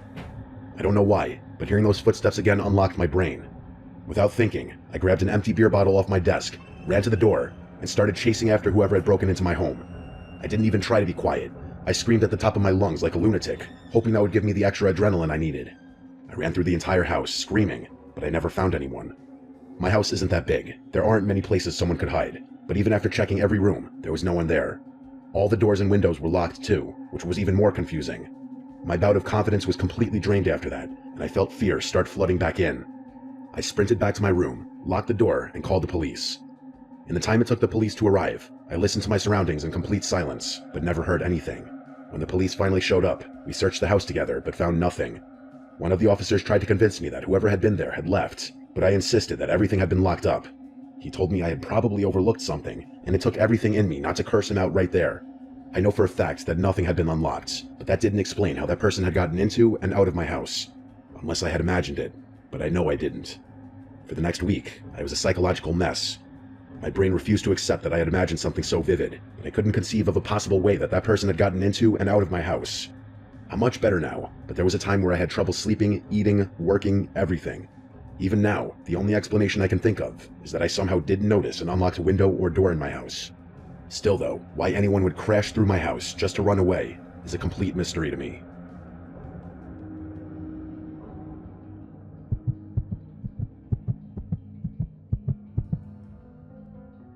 I work for a property preservation company. Basically, we handle foreclosed homes, securing them, cleaning them out, winterizing them, sometimes even boarding them up if there's been vandalism. It's not glamorous work, but it pays well, and for the most part, it's quiet. You spend a lot of time alone in houses that used to belong to people who are long gone. Sometimes it's sad, sometimes it's just boring, but every once in a while, you get a house that feels unsettling. This happened in 2020, when I was assigned to clear out a property in a rural part of upstate New York. It was one of those dying places, only one gas station, half the businesses shuttered, roads cracked and overgrown. The house itself was a small, one-story place off a dirt road, surrounded by overgrown brush and woods on 3 sides. No other homes nearby, just trees and silence. According to the file, the house had been foreclosed after the owner, an elderly woman, passed away, and no heirs had stepped forward to claim the estate. The utilities had been shut off for over a year. Our job was to catalog any remaining property, empty it out, and secure it for winter. I drove up on a Monday morning around 9 a.m. with a small box truck and all my gear. From the outside, the house looked intact. Windows closed, door locked, roof fine, just a lot of weeds and vines climbing up the porch. I had to shove the front door open because it had swollen in the frame, but once inside, everything looked pretty standard. It was dusty, stale air and faded furniture. Then my work phone rang. It startled me because I had no signal out there. I'd already checked and noticed I had no bars, but the phone buzzed anyway. There was no number on the caller ID, it just said unknown caller. I answered, and there was nothing, just a low crackling sound, like static. I said hello twice, then hung up, chalked it up to a glitch. I got to work. I always start with photos, documenting every room, every item. The living room was cluttered with old furniture, lace curtains, some framed paintings. It reminded me of my grandma's house. Heavy furniture, doilies, porcelain figures. The hallway had a smell. Not rot, more like mildew and dust, and something faintly metallic. There were 3 bedrooms. One had been stripped bare except for a sagging mattress on the floor. Another was clearly a sewing room, with thread spools everywhere and a dusty machine on the desk. I took a closer look, and there was a corkboard filled with old newspaper clippings, and they were mostly obituaries. Dozens of them, all clipped out with scissors and pinned carefully to the board. No names I recognized, all local. I moved on. In the master bedroom, there was a rotary phone on the nightstand. I remember stopping and staring at it for a second because I hadn't seen one in years. It was off-white, yellowed with age, with a long coiled cord. The kind of phone that would never ring again because the line had been cut long ago. I moved on to the bathroom. That's when my phone rang again. It said unknown caller again. This time, I hesitated. I picked it up, stepped out into the hallway, and answered. Again, nothing. But this time, after about 5 seconds, I heard a whisper. Very soft, so quiet I could barely make it out. It said, "Don't answer the phone in the bedroom." Then the line went dead. I stood there, frozen, heart pounding. The house was dead silent. I checked the windows, all closed. Nobody was outside, and there was no sign of forced entry. My first thought was that someone had pranked me. It's what anyone would think. Maybe one of the other crew guys was messing with me, but no one else knew I was there that early, and again, I had no signal. I checked my phone. 1 bar, then nothing, like it flickered in and out of existence. I tried calling my supervisor, but the call failed. I decided to finish the job quickly. I started boxing up loose items in the living room, books, figurines, dusty glassware, but the whole time, I felt off, like I was being watched. I kept glancing toward the hallway, half expecting to see someone standing down there. Then the phone rang a 3rd time. But not my phone, the rotary phone in the bedroom. I heard it from across the house, a shrill, mechanical ring that echoed through the rooms. That phone should have been dead. The line was disconnected, no dial tone and no service. but yet it rang like an old-fashioned bell. I walked slowly down the hallway toward the bedroom, phone still in my hand. It rang again and again. I stepped into the doorway. The phone sat on the nightstand, the receiver trembling slightly with each ring. There was no chance I was picking up that phone. The rings eventually stopped. I backed out of the room. I wanted to leave, but part of my job was securing the property, and I still had to check the basement. I almost said screw it, but something made me keep going. Maybe it was pride. Maybe I just didn't want to admit how scared I was. The basement door was in the kitchen. I opened it slowly. The stairs creaked as I stepped down, flashlight in hand. I smelled mold and something like rust. There were shelves along the wall, filled with old paint cans and some broken furniture. In the back corner, there was a small table. On it, a cordless phone, a newer model. It was gray plastic and covered in dust, and next to it, a stack of yellowed notebooks. I picked one up and flipped through it. Each page had a name and a date and a short sentence. Lena H., July 3rd, 2019. Rang once, didn't answer. Carl M., September 12th, 2019. Picked up, warned him. It was more like this, dozens of entries. I dropped the notebook, and my heart felt like it completely dropped out of my body as I looked around the basement, fearing I wasn't alone down there and that someone was watching me from any corner in the darkness. I rushed back up the stairs, looking behind me the whole time, heart in my throat. I didn't finish the job. I drove straight back to the office and turned in my report. I didn't tell them everything. I just said the property was unsafe and possibly had squatters or interference. They reassigned the job to another crew. 2 days later, I got a text from one of the other guys, Mark. He'd gone out there that morning to finish the job. I hadn't told him specifically what happened. His message said, "The phone in the bedroom with no service rang while I was in there. What the hell?" I called his work cell phone immediately, and he told me he didn't answer the phone in the house because he was too freaked out. The next day, Mark apparently quit without notice and never returned to work. He's not dead or anything. I admittedly looked him up on Facebook eventually, and he posted stuff since then, but I never spoke to him again. I don't know what else he saw in the house, but it must have been something bad enough for him to want to distance himself from this job.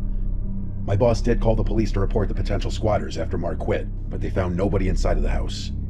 Everything about that house, from its location to its eerie dilapidated interior, to the phone calls to my cell phone, and that voice on that line, and that damn house phone ringing, it's like I found myself in a legitimate horror movie. I swear it had to be one of two things: an elaborate sick prank or an equally elaborate trap.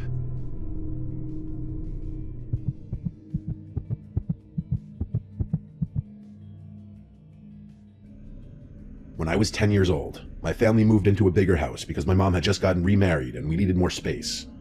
The house was nice, newer than the one we lived in before, and it was in a quiet neighborhood with a lot of trees. I thought I would be happy there. At first, everything seemed normal, but then little things started happening that made me feel like the house wasn't right. My bedroom was at the end of the hall. It had 2 big windows that faced the backyard and a closet that was deeper than the one I had before. I liked it, until the first night I slept there. I woke up around midnight because I heard something moving in the closet. It wasn't loud, just soft shuffling like clothes being brushed against. I stared at the closet and told myself it was just the house settling.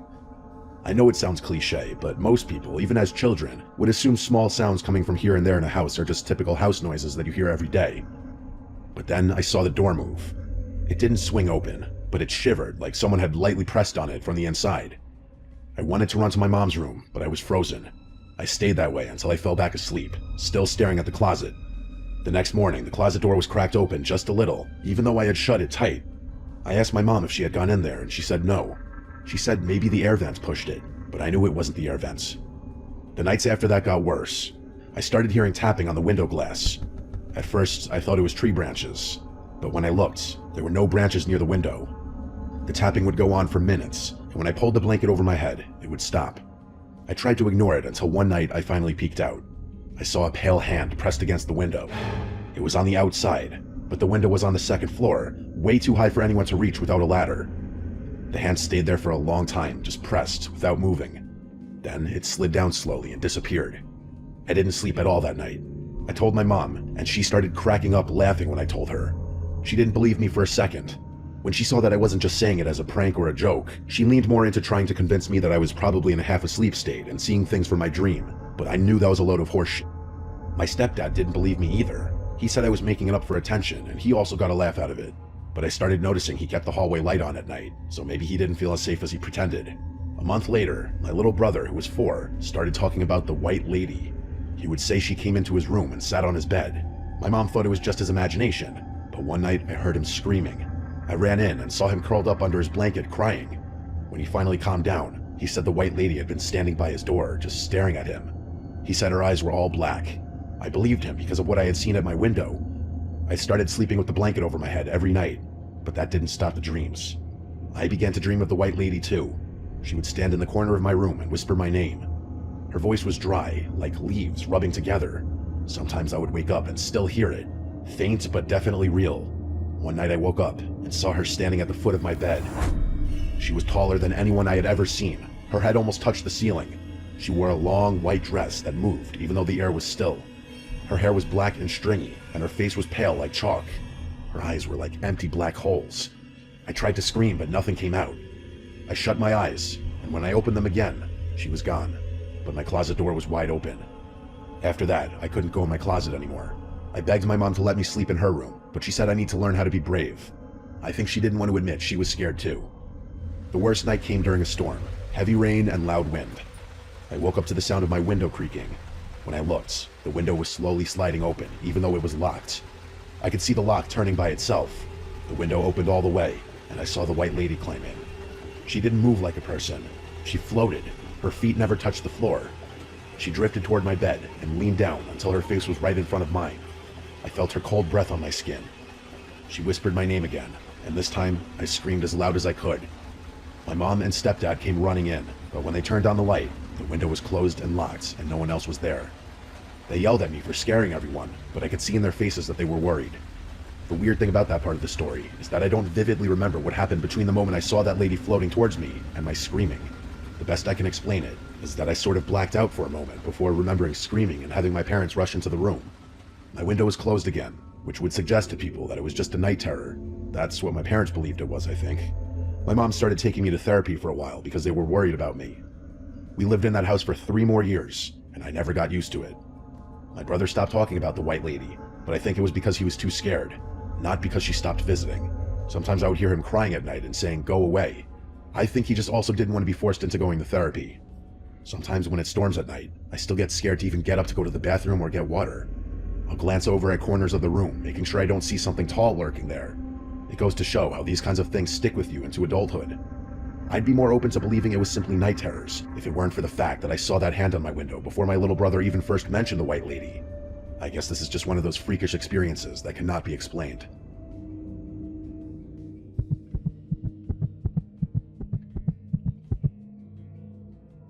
This happened in early December 2 years ago, when I drove up into the mountains to visit an old friend I had not seen in a long time. His fictional name for the story is Scott, and my real name is Jeremy. We had been friends since middle school, but after graduation, he moved out to a small mountain town with his family. Over the years, we slowly drifted apart. I stayed in New York City for work, and he stayed up in the mountains. We never fought or anything, we just stopped keeping up with each other's lives. So when he reached out to me out of nowhere and said I should come visit for a weekend, it made me feel kind of nostalgic and excited. He said it was the best time to come up because the snow added to the rustic rural vibe. I figured it would be fun to catch up. The drive up the mountain was extra long because I drove a bit slower due to icy conditions. There were barely any other cars on the road, and the sun went down around 4 p.m. since it was December, and by the time I reached the area where he was living, it was already pitch black. He lived in one of those older wooden houses on the side of the mountain. There were only a few scattered houses nearby, all spaced out far from each other. He lives in a good area for skiing. If only I could ski. When I pulled into his driveway and he came outside to greet me, the first thing I noticed was that something about him felt off, or just different. I hadn't seen him in years, so I figured maybe I just forgot what he looked like and acted like. But the way he talked was different, slower than he used to talk, and he kept pausing between sentences like he forgot what he was saying. He helped carry my bag inside, and the inside of the house was warm but pretty empty. Not much furniture except for a couch, a table, a couple chairs, and some antique-looking wall decor. He told me I could sleep on the couch for the weekend since it folded into a pull-out bed. I told him that was fine. The house had a long, dark hallway across from the couch that led to a bathroom and 2 empty guest rooms, which he explained were empty because this used to be his grandparents' house and they recently passed away. He told me he lived alone here now. The hallway had no light at the end, and the doors were all open, so from the couch, all I could see was this pitch-black rectangle stretching into the back of the house. For some reason, it made me uncomfortable, even though there was nothing obviously scary about it. That first night, we talked a little bit about old times, but it felt strange.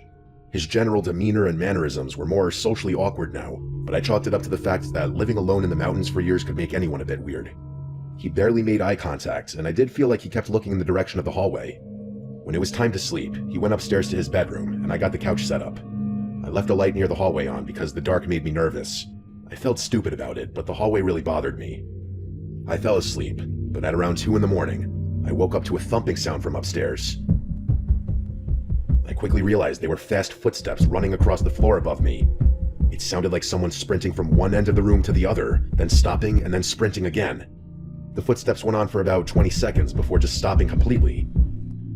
I waited to hear a door open or close or anything, but there was complete silence after that. I eventually fell back asleep, even though I was pretty creeped the fuck out after that.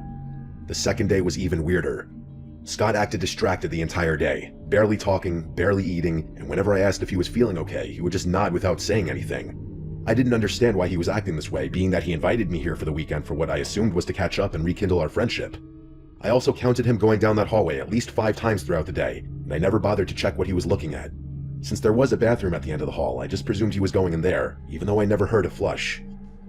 That night, the weather got worse, and a snowstorm rolled through. Wind slammed against the house hard enough to make the walls shake a little. It was awesome, honestly. I love the vibe of being snowed in a cozy place. I went to the couch and scrolled on my phone for like an hour, then went to sleep. Around 2 in the morning, I woke up again. This time, I heard soft scraping sounds. They were coming from downstairs, somewhere in the hallway. It sounded like something dragging across the wooden floor. Then it just stopped. But then, there was a sudden tap on the wall behind me, like someone had flicked it with their finger. I turned and looked down the hallway. I didn't leave that light on that night, so it was completely dark. I didn't want to get up. I did my best to just roll to the other side and block the noises out. Old house, I kept telling myself. I did fall back asleep, and the next thing I remember is waking up in the morning. The third night was the worst. By this time, I felt uneasy in the house in general, and I kept catching Scott staring at me for too long without saying anything, like he was checking if I noticed something. I almost thought about leaving early, but the snowstorm was supposed to last until morning. After dinner, Scott went upstairs early and I stayed up on my phone, starting to question the point of this visit entirely. Eventually, I set up the couch and laid down. I shut my eyes and tried to sleep, but sometime around 2 in the morning again, I woke up without knowing why.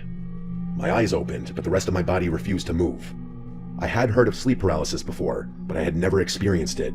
It was like being awake inside a dead body. I could only move my eyes. I couldn't even move my fingers. I started to panic, but then something made it even worse. I noticed movement at the far end of the hallway. At first, it was so dark that I couldn't tell if it was real or not, but after a few seconds, I realized what I was seeing. Scott was standing at the very end of the hallway. I could only see his outline because his face was completely hidden in the darkness. His arms hung at his sides, and he was standing perfectly still, like he'd been there for a long time just watching me. It was like a scene from Paranormal Activity. I tried to speak to him, but no sound came out. I tried to move or twitch or anything, but my body stayed frozen. I didn't even feel like I was breathing, to be honest. I could only stare. He stood there for what felt like an entire minute, not moving at all. Then, without warning, he slowly turned to his right and walked into the guest room at the end of the hall. He disappeared into the darkness without a sound. My body slowly started to regain control. First my fingers, then my arms, then my ability to sit up. Once I fully snapped out of it, I sat up shaking and sweating. I kept telling myself it might have just been a dream or a hallucination, since sleep paralysis can cause that, but something in my gut said it wasn't. I whispered his name to see if he would answer. Nothing. Against everything in me, I got up and forced myself to walk down the hallway toward the room he had gone into. When I stepped inside, the room looked empty, but in the far corner by the window, someone was standing. I could see the shape of a person facing the window looking outside. I couldn't tell if it was Scott. Either way, the sight was horrifying. I slowly backed out and then ran upstairs to his bedroom. I found Scott asleep in his bed, completely knocked out. I shook him awake and he looked confused and irritated, like he had no idea why I was waking him up. When I tried to tell him what I saw, he refused to go downstairs. I begged him to believe me that someone else was in the house. He would not even look toward the stairs. He didn't say anything, but his expression changed in a way that scared me even more. He looked like he already knew what I had seen. I then asked him firmly, "Scott, who is that downstairs?" And he just looked at me and shrugged his shoulders. At that point, I decided I was done. I didn't care about the snow or the time. I ran downstairs and grabbed my bag to pack my stuff. I kept glancing toward the hallway, half expecting to see that person standing there again. Genuinely, I just wanted to teleport out of that house immediately. When I got outside, the cold air almost relieved me. I brushed snow off my car and got inside as fast as possible. As I backed out of the driveway, I made the mistake of looking up at the house one last time. In that window of the room at the end of the hallway, I saw a silhouette. Surely that same person I saw standing in that room just before. That was the last thing I ever saw of Scott's house. After that weekend, he stopped responding to texts. I threatened to call in a wellness check when I got worried that he got murdered or something, and finally he responded saying, "I'm fine." That's it though. He didn't respond to any further texts, so I stopped bothering. That was not the same Scott I knew from school. Whatever happened to him, and whoever that was in his house, it's not my problem. I'd be lying if I said it doesn't terrify the shit out of me though.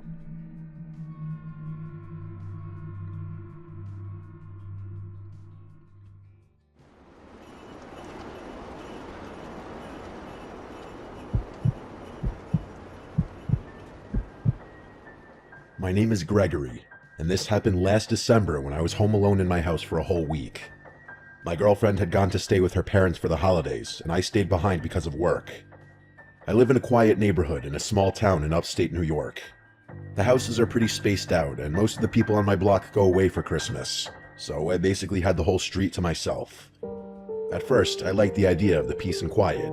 I thought I would get a lot of rest and maybe catch up on some shows and just enjoy the coziness of the holidays for a bit. But what happened that week still lives rent-free in my head. It was on my second night alone. It was around 6:30 and already completely dark outside.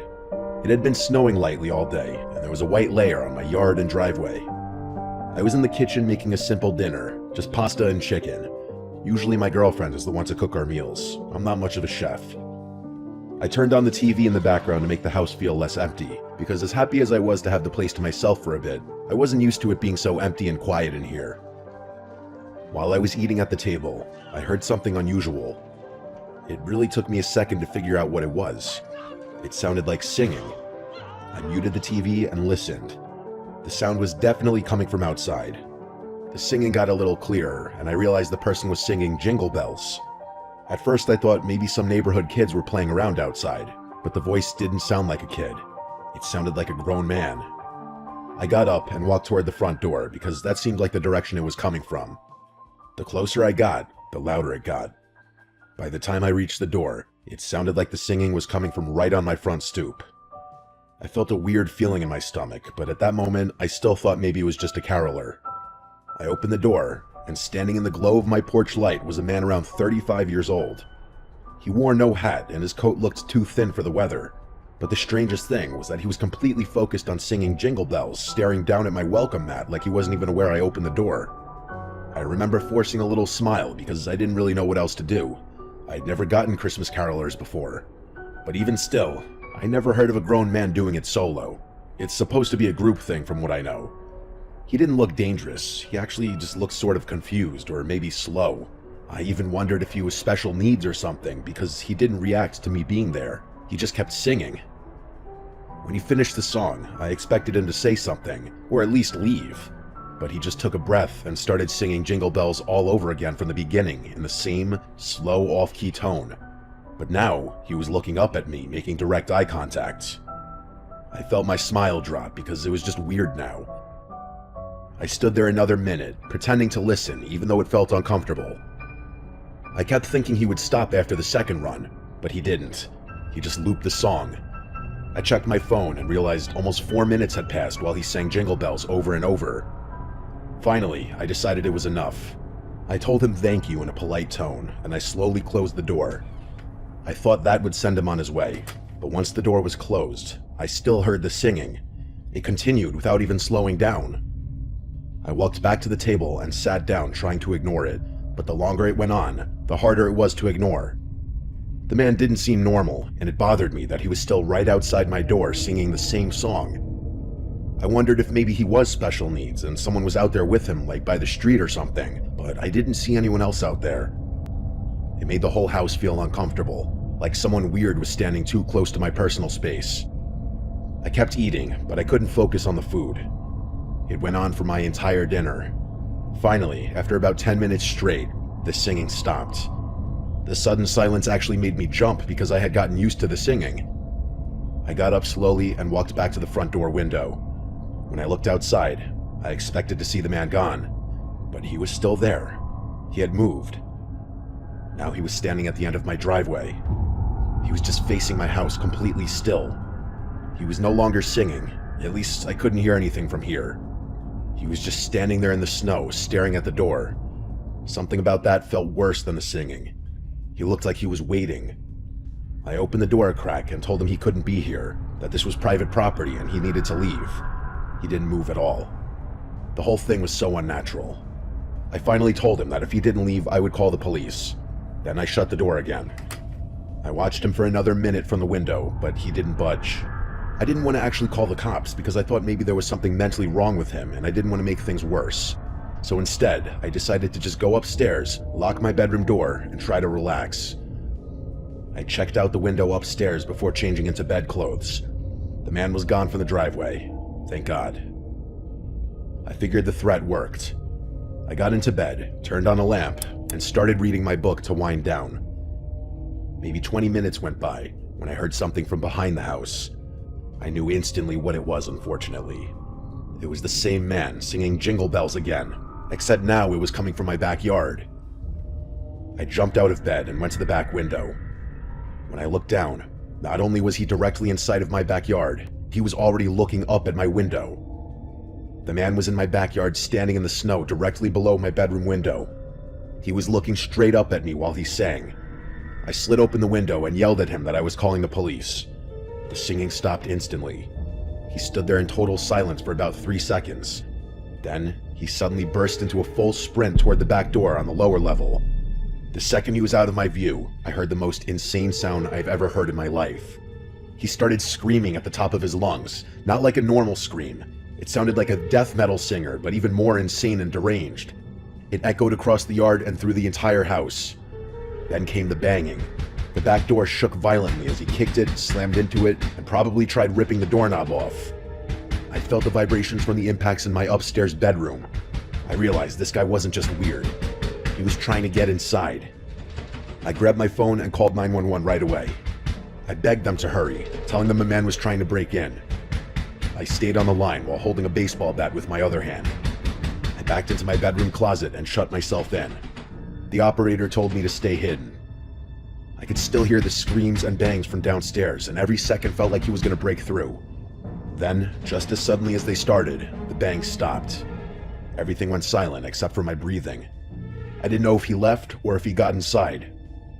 I stayed completely still in the closet until the police arrived. They checked the entire outside of the house and confirmed the back door was still locked.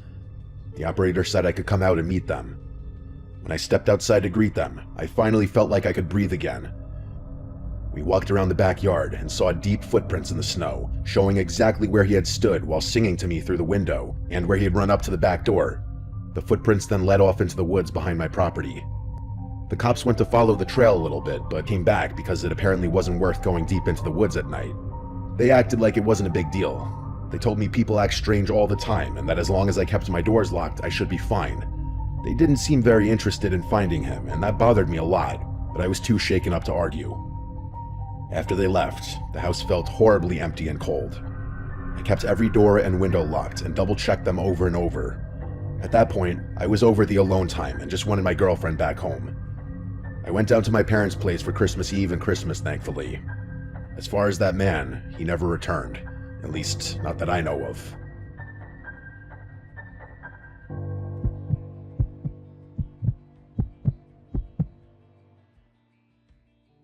This story is about my Christmas experience from about 10 years ago.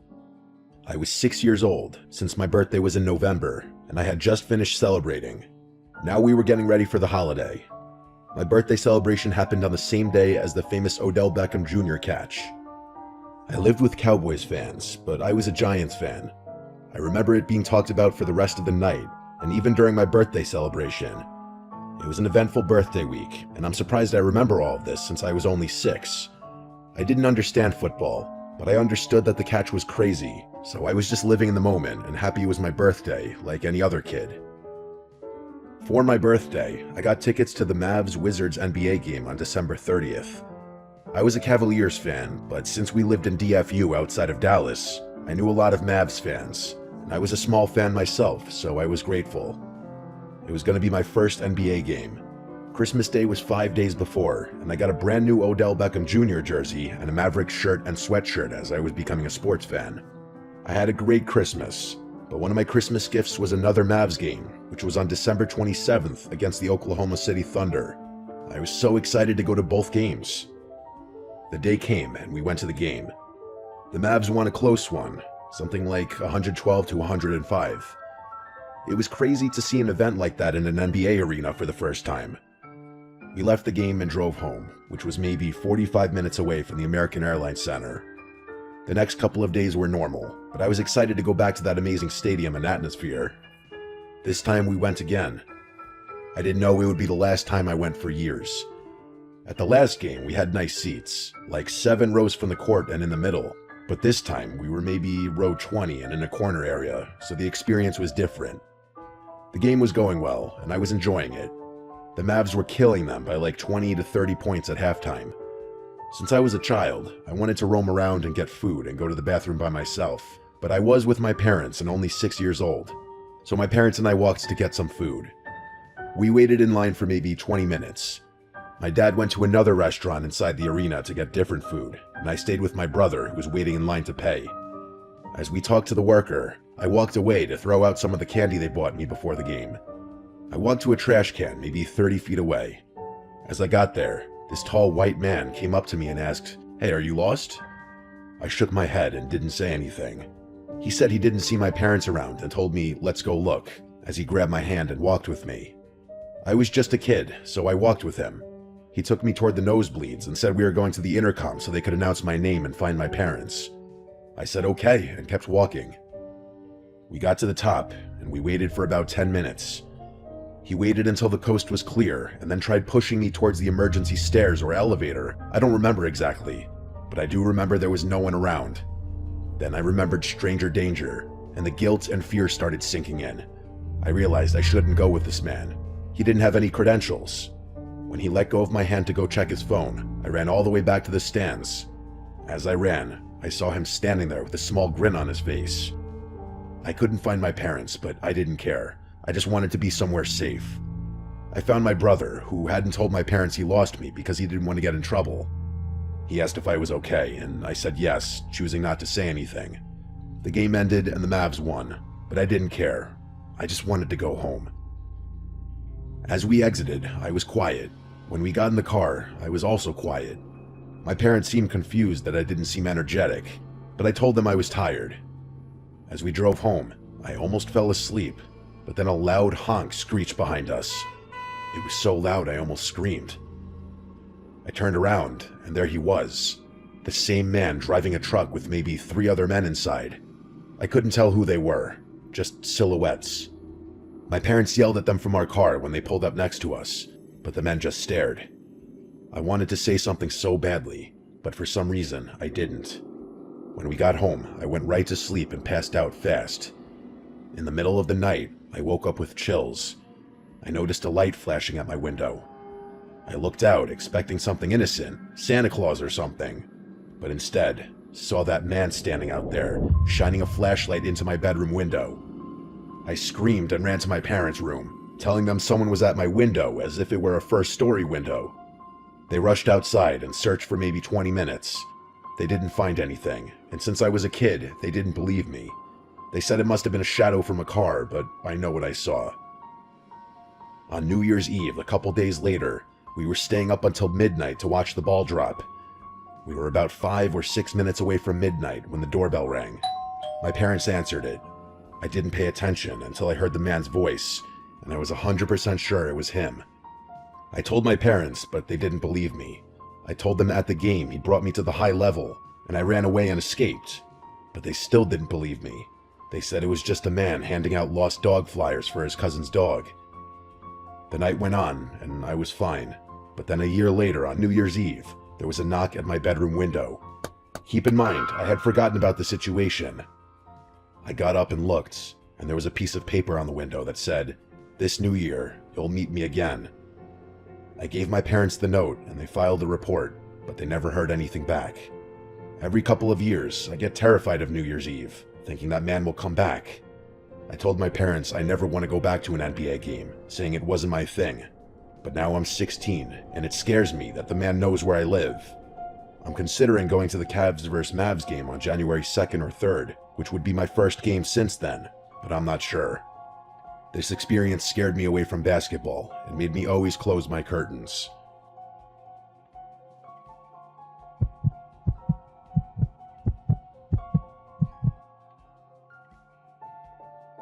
I remember this night way too clearly, and even now I think about how close my family came to something really terrible.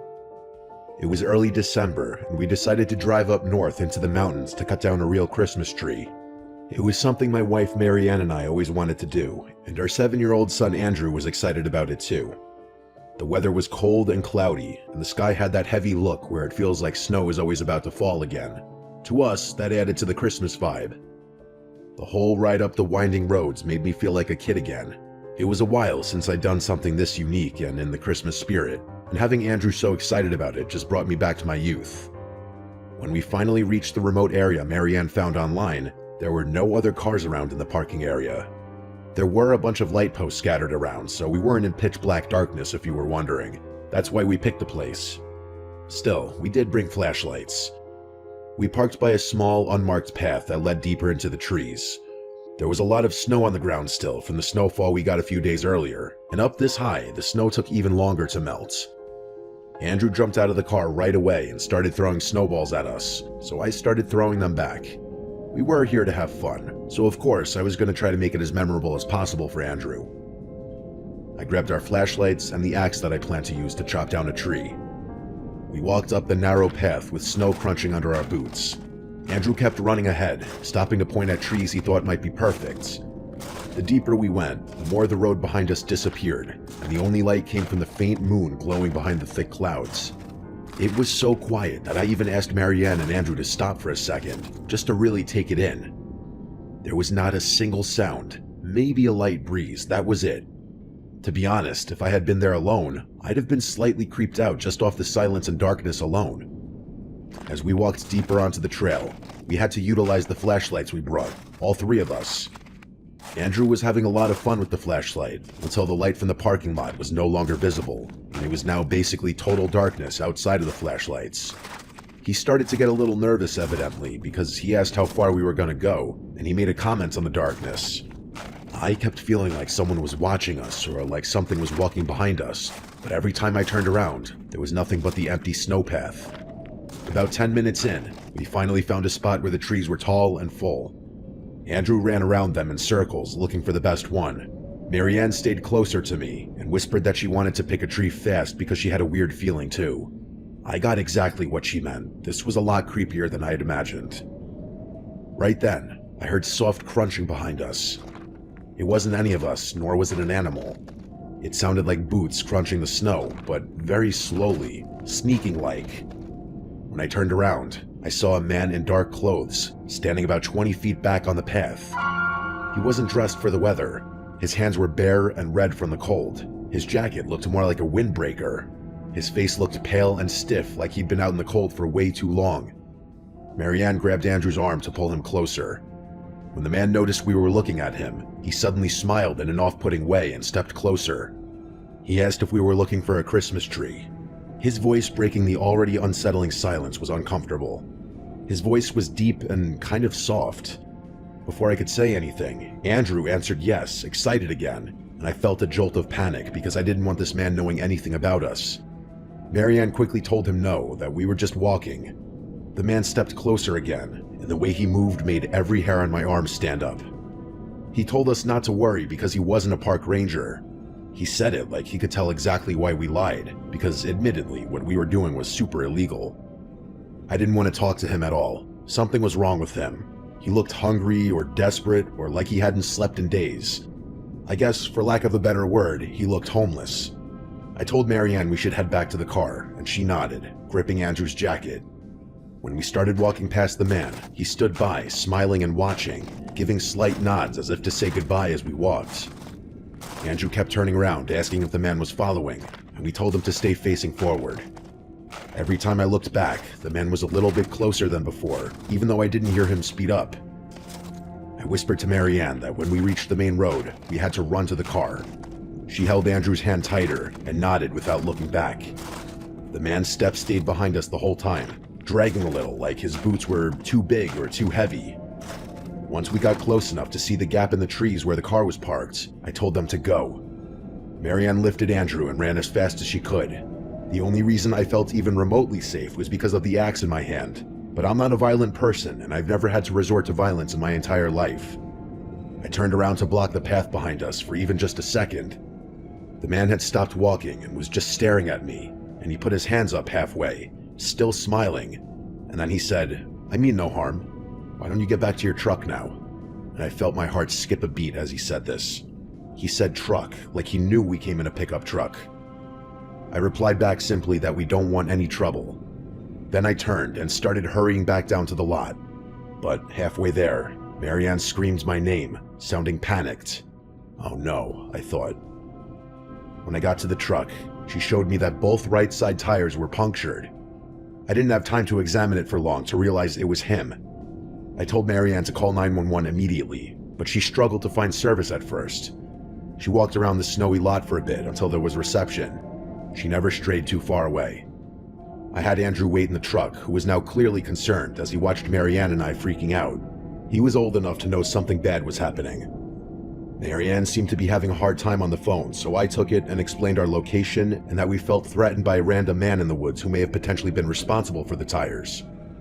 Given the potentially unstable individual in the vicinity, and the fact that we had a child with us, police were taking this very seriously and told me to keep my family locked in the truck until police arrive and that a tow truck will be sent as well.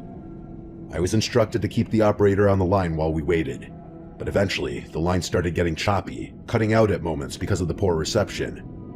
Then, Marianne suddenly screamed in my ear to look and pointed towards the tree line by the path we were on. There were multiple people standing just beyond the tree line. I counted at least 3. They looked like shadows from where we were, which made the sight even more terrifying. It was like we were being stalked and hunted. Then 2 of the people started walking closer. I told the operator, and she said something that really made me uncomfortable. She asked if I had any kinds of weapons, and when I said I had the axe, she implied that if it came down to it, to use it to defend my family. By this point, Andrew was crying, and Marianne tried to calm him down. I told the operator that 2 of the figures were still walking toward the truck. They weren't running or yelling or anything. They just walked very slowly, like they knew we weren't going anywhere. The 3rd figure strangely disappeared, likely back deeper into the woods away from the light. The operator told me the police were close, but I had no idea if that meant 2 minutes or 10. I kept looking back and forth between the tree line and the road in the distance, praying to see flashing lights. I tried to talk to the operator again, but the call dropped. The second it cut off, everything felt 100 times worse. I locked the doors again, even though they were already locked. I kept my hand on the axe, gripping it so hard my knuckles hurt. As the 2 people were now within range of hearing them speak, we could hear them saying, "We're here to help," as they waved their hands in the air. We didn't recognize either of them to be that guy from earlier. "Do you think they're park rangers?" Marianne asked, and I said firmly, "Not a chance." But perhaps I said it too loud, because Andrew just started crying even more, which Marianne had to try extra hard to console him. These 2 people approaching were dressed similarly to that first guy, aka way underdressed, and their clothes looked worn out, almost dirty, and they didn't seem bothered by the cold at all. But then, seemingly randomly, the 2 of them turned around and started running back in the direction they had come from. We didn't know why just yet, but it was soon clear. Never have we been so ecstatic to hear the sound of police sirens. It was getting louder fast, and eventually we saw the flashing lights coming from down the road. Coming pretty fast, actually. The police SUV entered the lot with its spotlight on, and it instantly shined in our direction. I flashed my lights to try to get the cop in the car to see the men running back into the woods. At this point, though, they were already nearly gone, but their footprints weren't. Once the SUV was next to us, 2 officers jumped out immediately with flashlights drawn, and I got out to basically get on my knees thanking them. I pointed in the direction the men ran. I said they disappeared into the trees like they had rehearsed where to go. The police told us to stay inside the truck while they searched, and more units showed up within minutes. 1 officer stayed with us. Andrew was no longer scared, but rather once again excited at the commotion and the sight of police officers. After a long search, the police came back and told us what I already knew they were going to say. They didn't find anyone, just tracks in the snow that went deep into the woods and eventually spread out in different directions. They didn't know if the people lived somewhere out there or if they were part of some kind of camp deeper in the mountains. They said sometimes drifters or squatters stay hidden in remote areas during the winter. The tow truck eventually arrived, and the police stayed around us the entire time until our truck was loaded up. We had to sit in the back of a patrol car to stay warm while they finished everything. No one really said much. Marianne held Andrew in her lap, and I just stared out the window, watching the dark tree lines, half expecting to see someone standing there again. On the ride back home, none of us talked. It was like all of us were afraid that saying anything out loud would make it real again. We didn't try to cut down a Christmas tree ever again. We didn't even go back to that mountain area. Even now, 10 years later, I refuse to go anywhere near it. To this day, what scares me the most is the thought that they had been watching us long before we even noticed them. They saw us arrive in that parking lot because they knew to strand us by slashing my tires, and they were waiting for us to go deep enough into the trees so we wouldn't make it back to the truck. We were lucky we trusted our instincts enough and decided to leave for the truck almost right away. We were also lucky I was holding an axe, which may have dissuaded them from doing something crazy. I don't like thinking about how close we came to potentially never going home.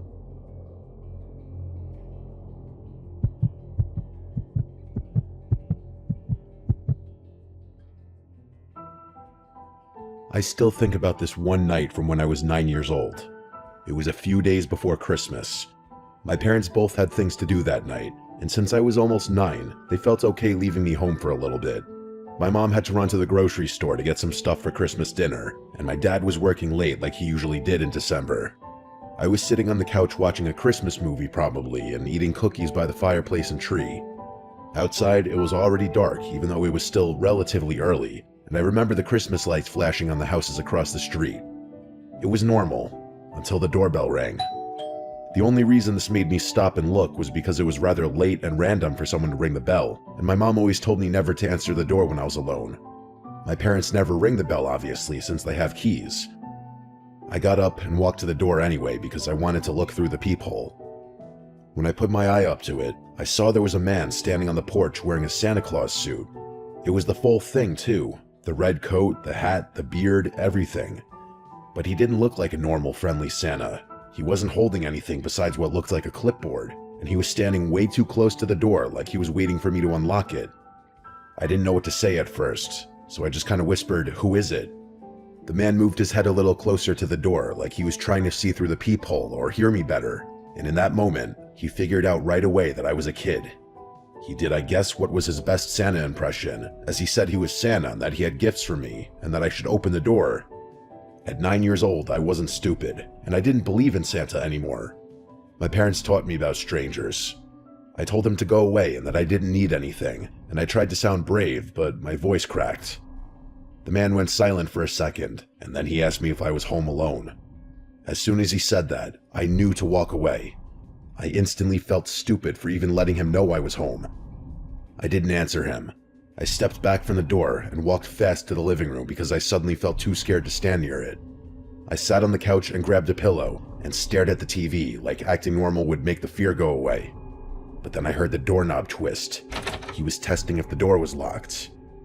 I wanted to scream for help, but nobody was home. I waited and hoped he would leave, but a moment later, I heard another sound from the back of the house. It was the back doorknob twisting. It happened so fast after the front door that I bet he ran around the house to the back. That door was even weaker than the front one, and we almost never used it. I felt frozen in place, and all I could think about was that my house only had 2 doors and this man was trying both. I ran to the kitchen and grabbed the phone and dialed my mom's number. When she answered, I started talking really fast, trying not to cry. I told her someone was trying to get into the house and he was dressed like Santa. My mom got serious right away and told me she was coming home right now and that I should not open any doors no matter what. She told me to stay in the living room and keep the curtains closed. I sat on the floor behind the couch where I couldn't be seen from any windows, and I stayed completely still. I kept hearing small noises outside, like footsteps or light taps, just some forms of sounds indicating that someone was still there. Eventually, they stopped, and not long after, I heard a car pulling into our driveway, and I knew it was my mom because I recognized her squeaking brakes. I stayed where I was until I heard the front door unlock and slam open. My mom came in breathing hard and holding 2 grocery bags. She locked the door behind her and yelled out for me, and I ran to her right away. She hugged me and then told me she had just seen a man dressed as Santa walking down our street. She said she slowed her car down when she saw him, and she yelled at him out the window asking what he was doing. The man told her he was going door to door asking for donations, but she didn't believe him for a second. She said he looked nervous, and that he walked away fast when she started yelling. My mom told me she was proud of me for not opening the door and for calling her right away. She called the police and reported the man, and I'm sure police at the very least surveyed the area. We never found out if he was arrested or if he just disappeared into the neighborhood. 2 neighbors did say, though, that the man knocked on their doors asking for donations, though they said it seemed like a scam. Regardless, that doesn't change the fact that he tried to get into our house, where he knew a little boy was home alone. I still think about that night every year around Christmas when I see Santa decorations. I just remember being 9 years old and knowing that man on our porch was not Santa and that he wanted something else. I guess I was lucky the doors were locked and my mom got home when she did. What would have happened if that door was unlocked is terrifying to think about.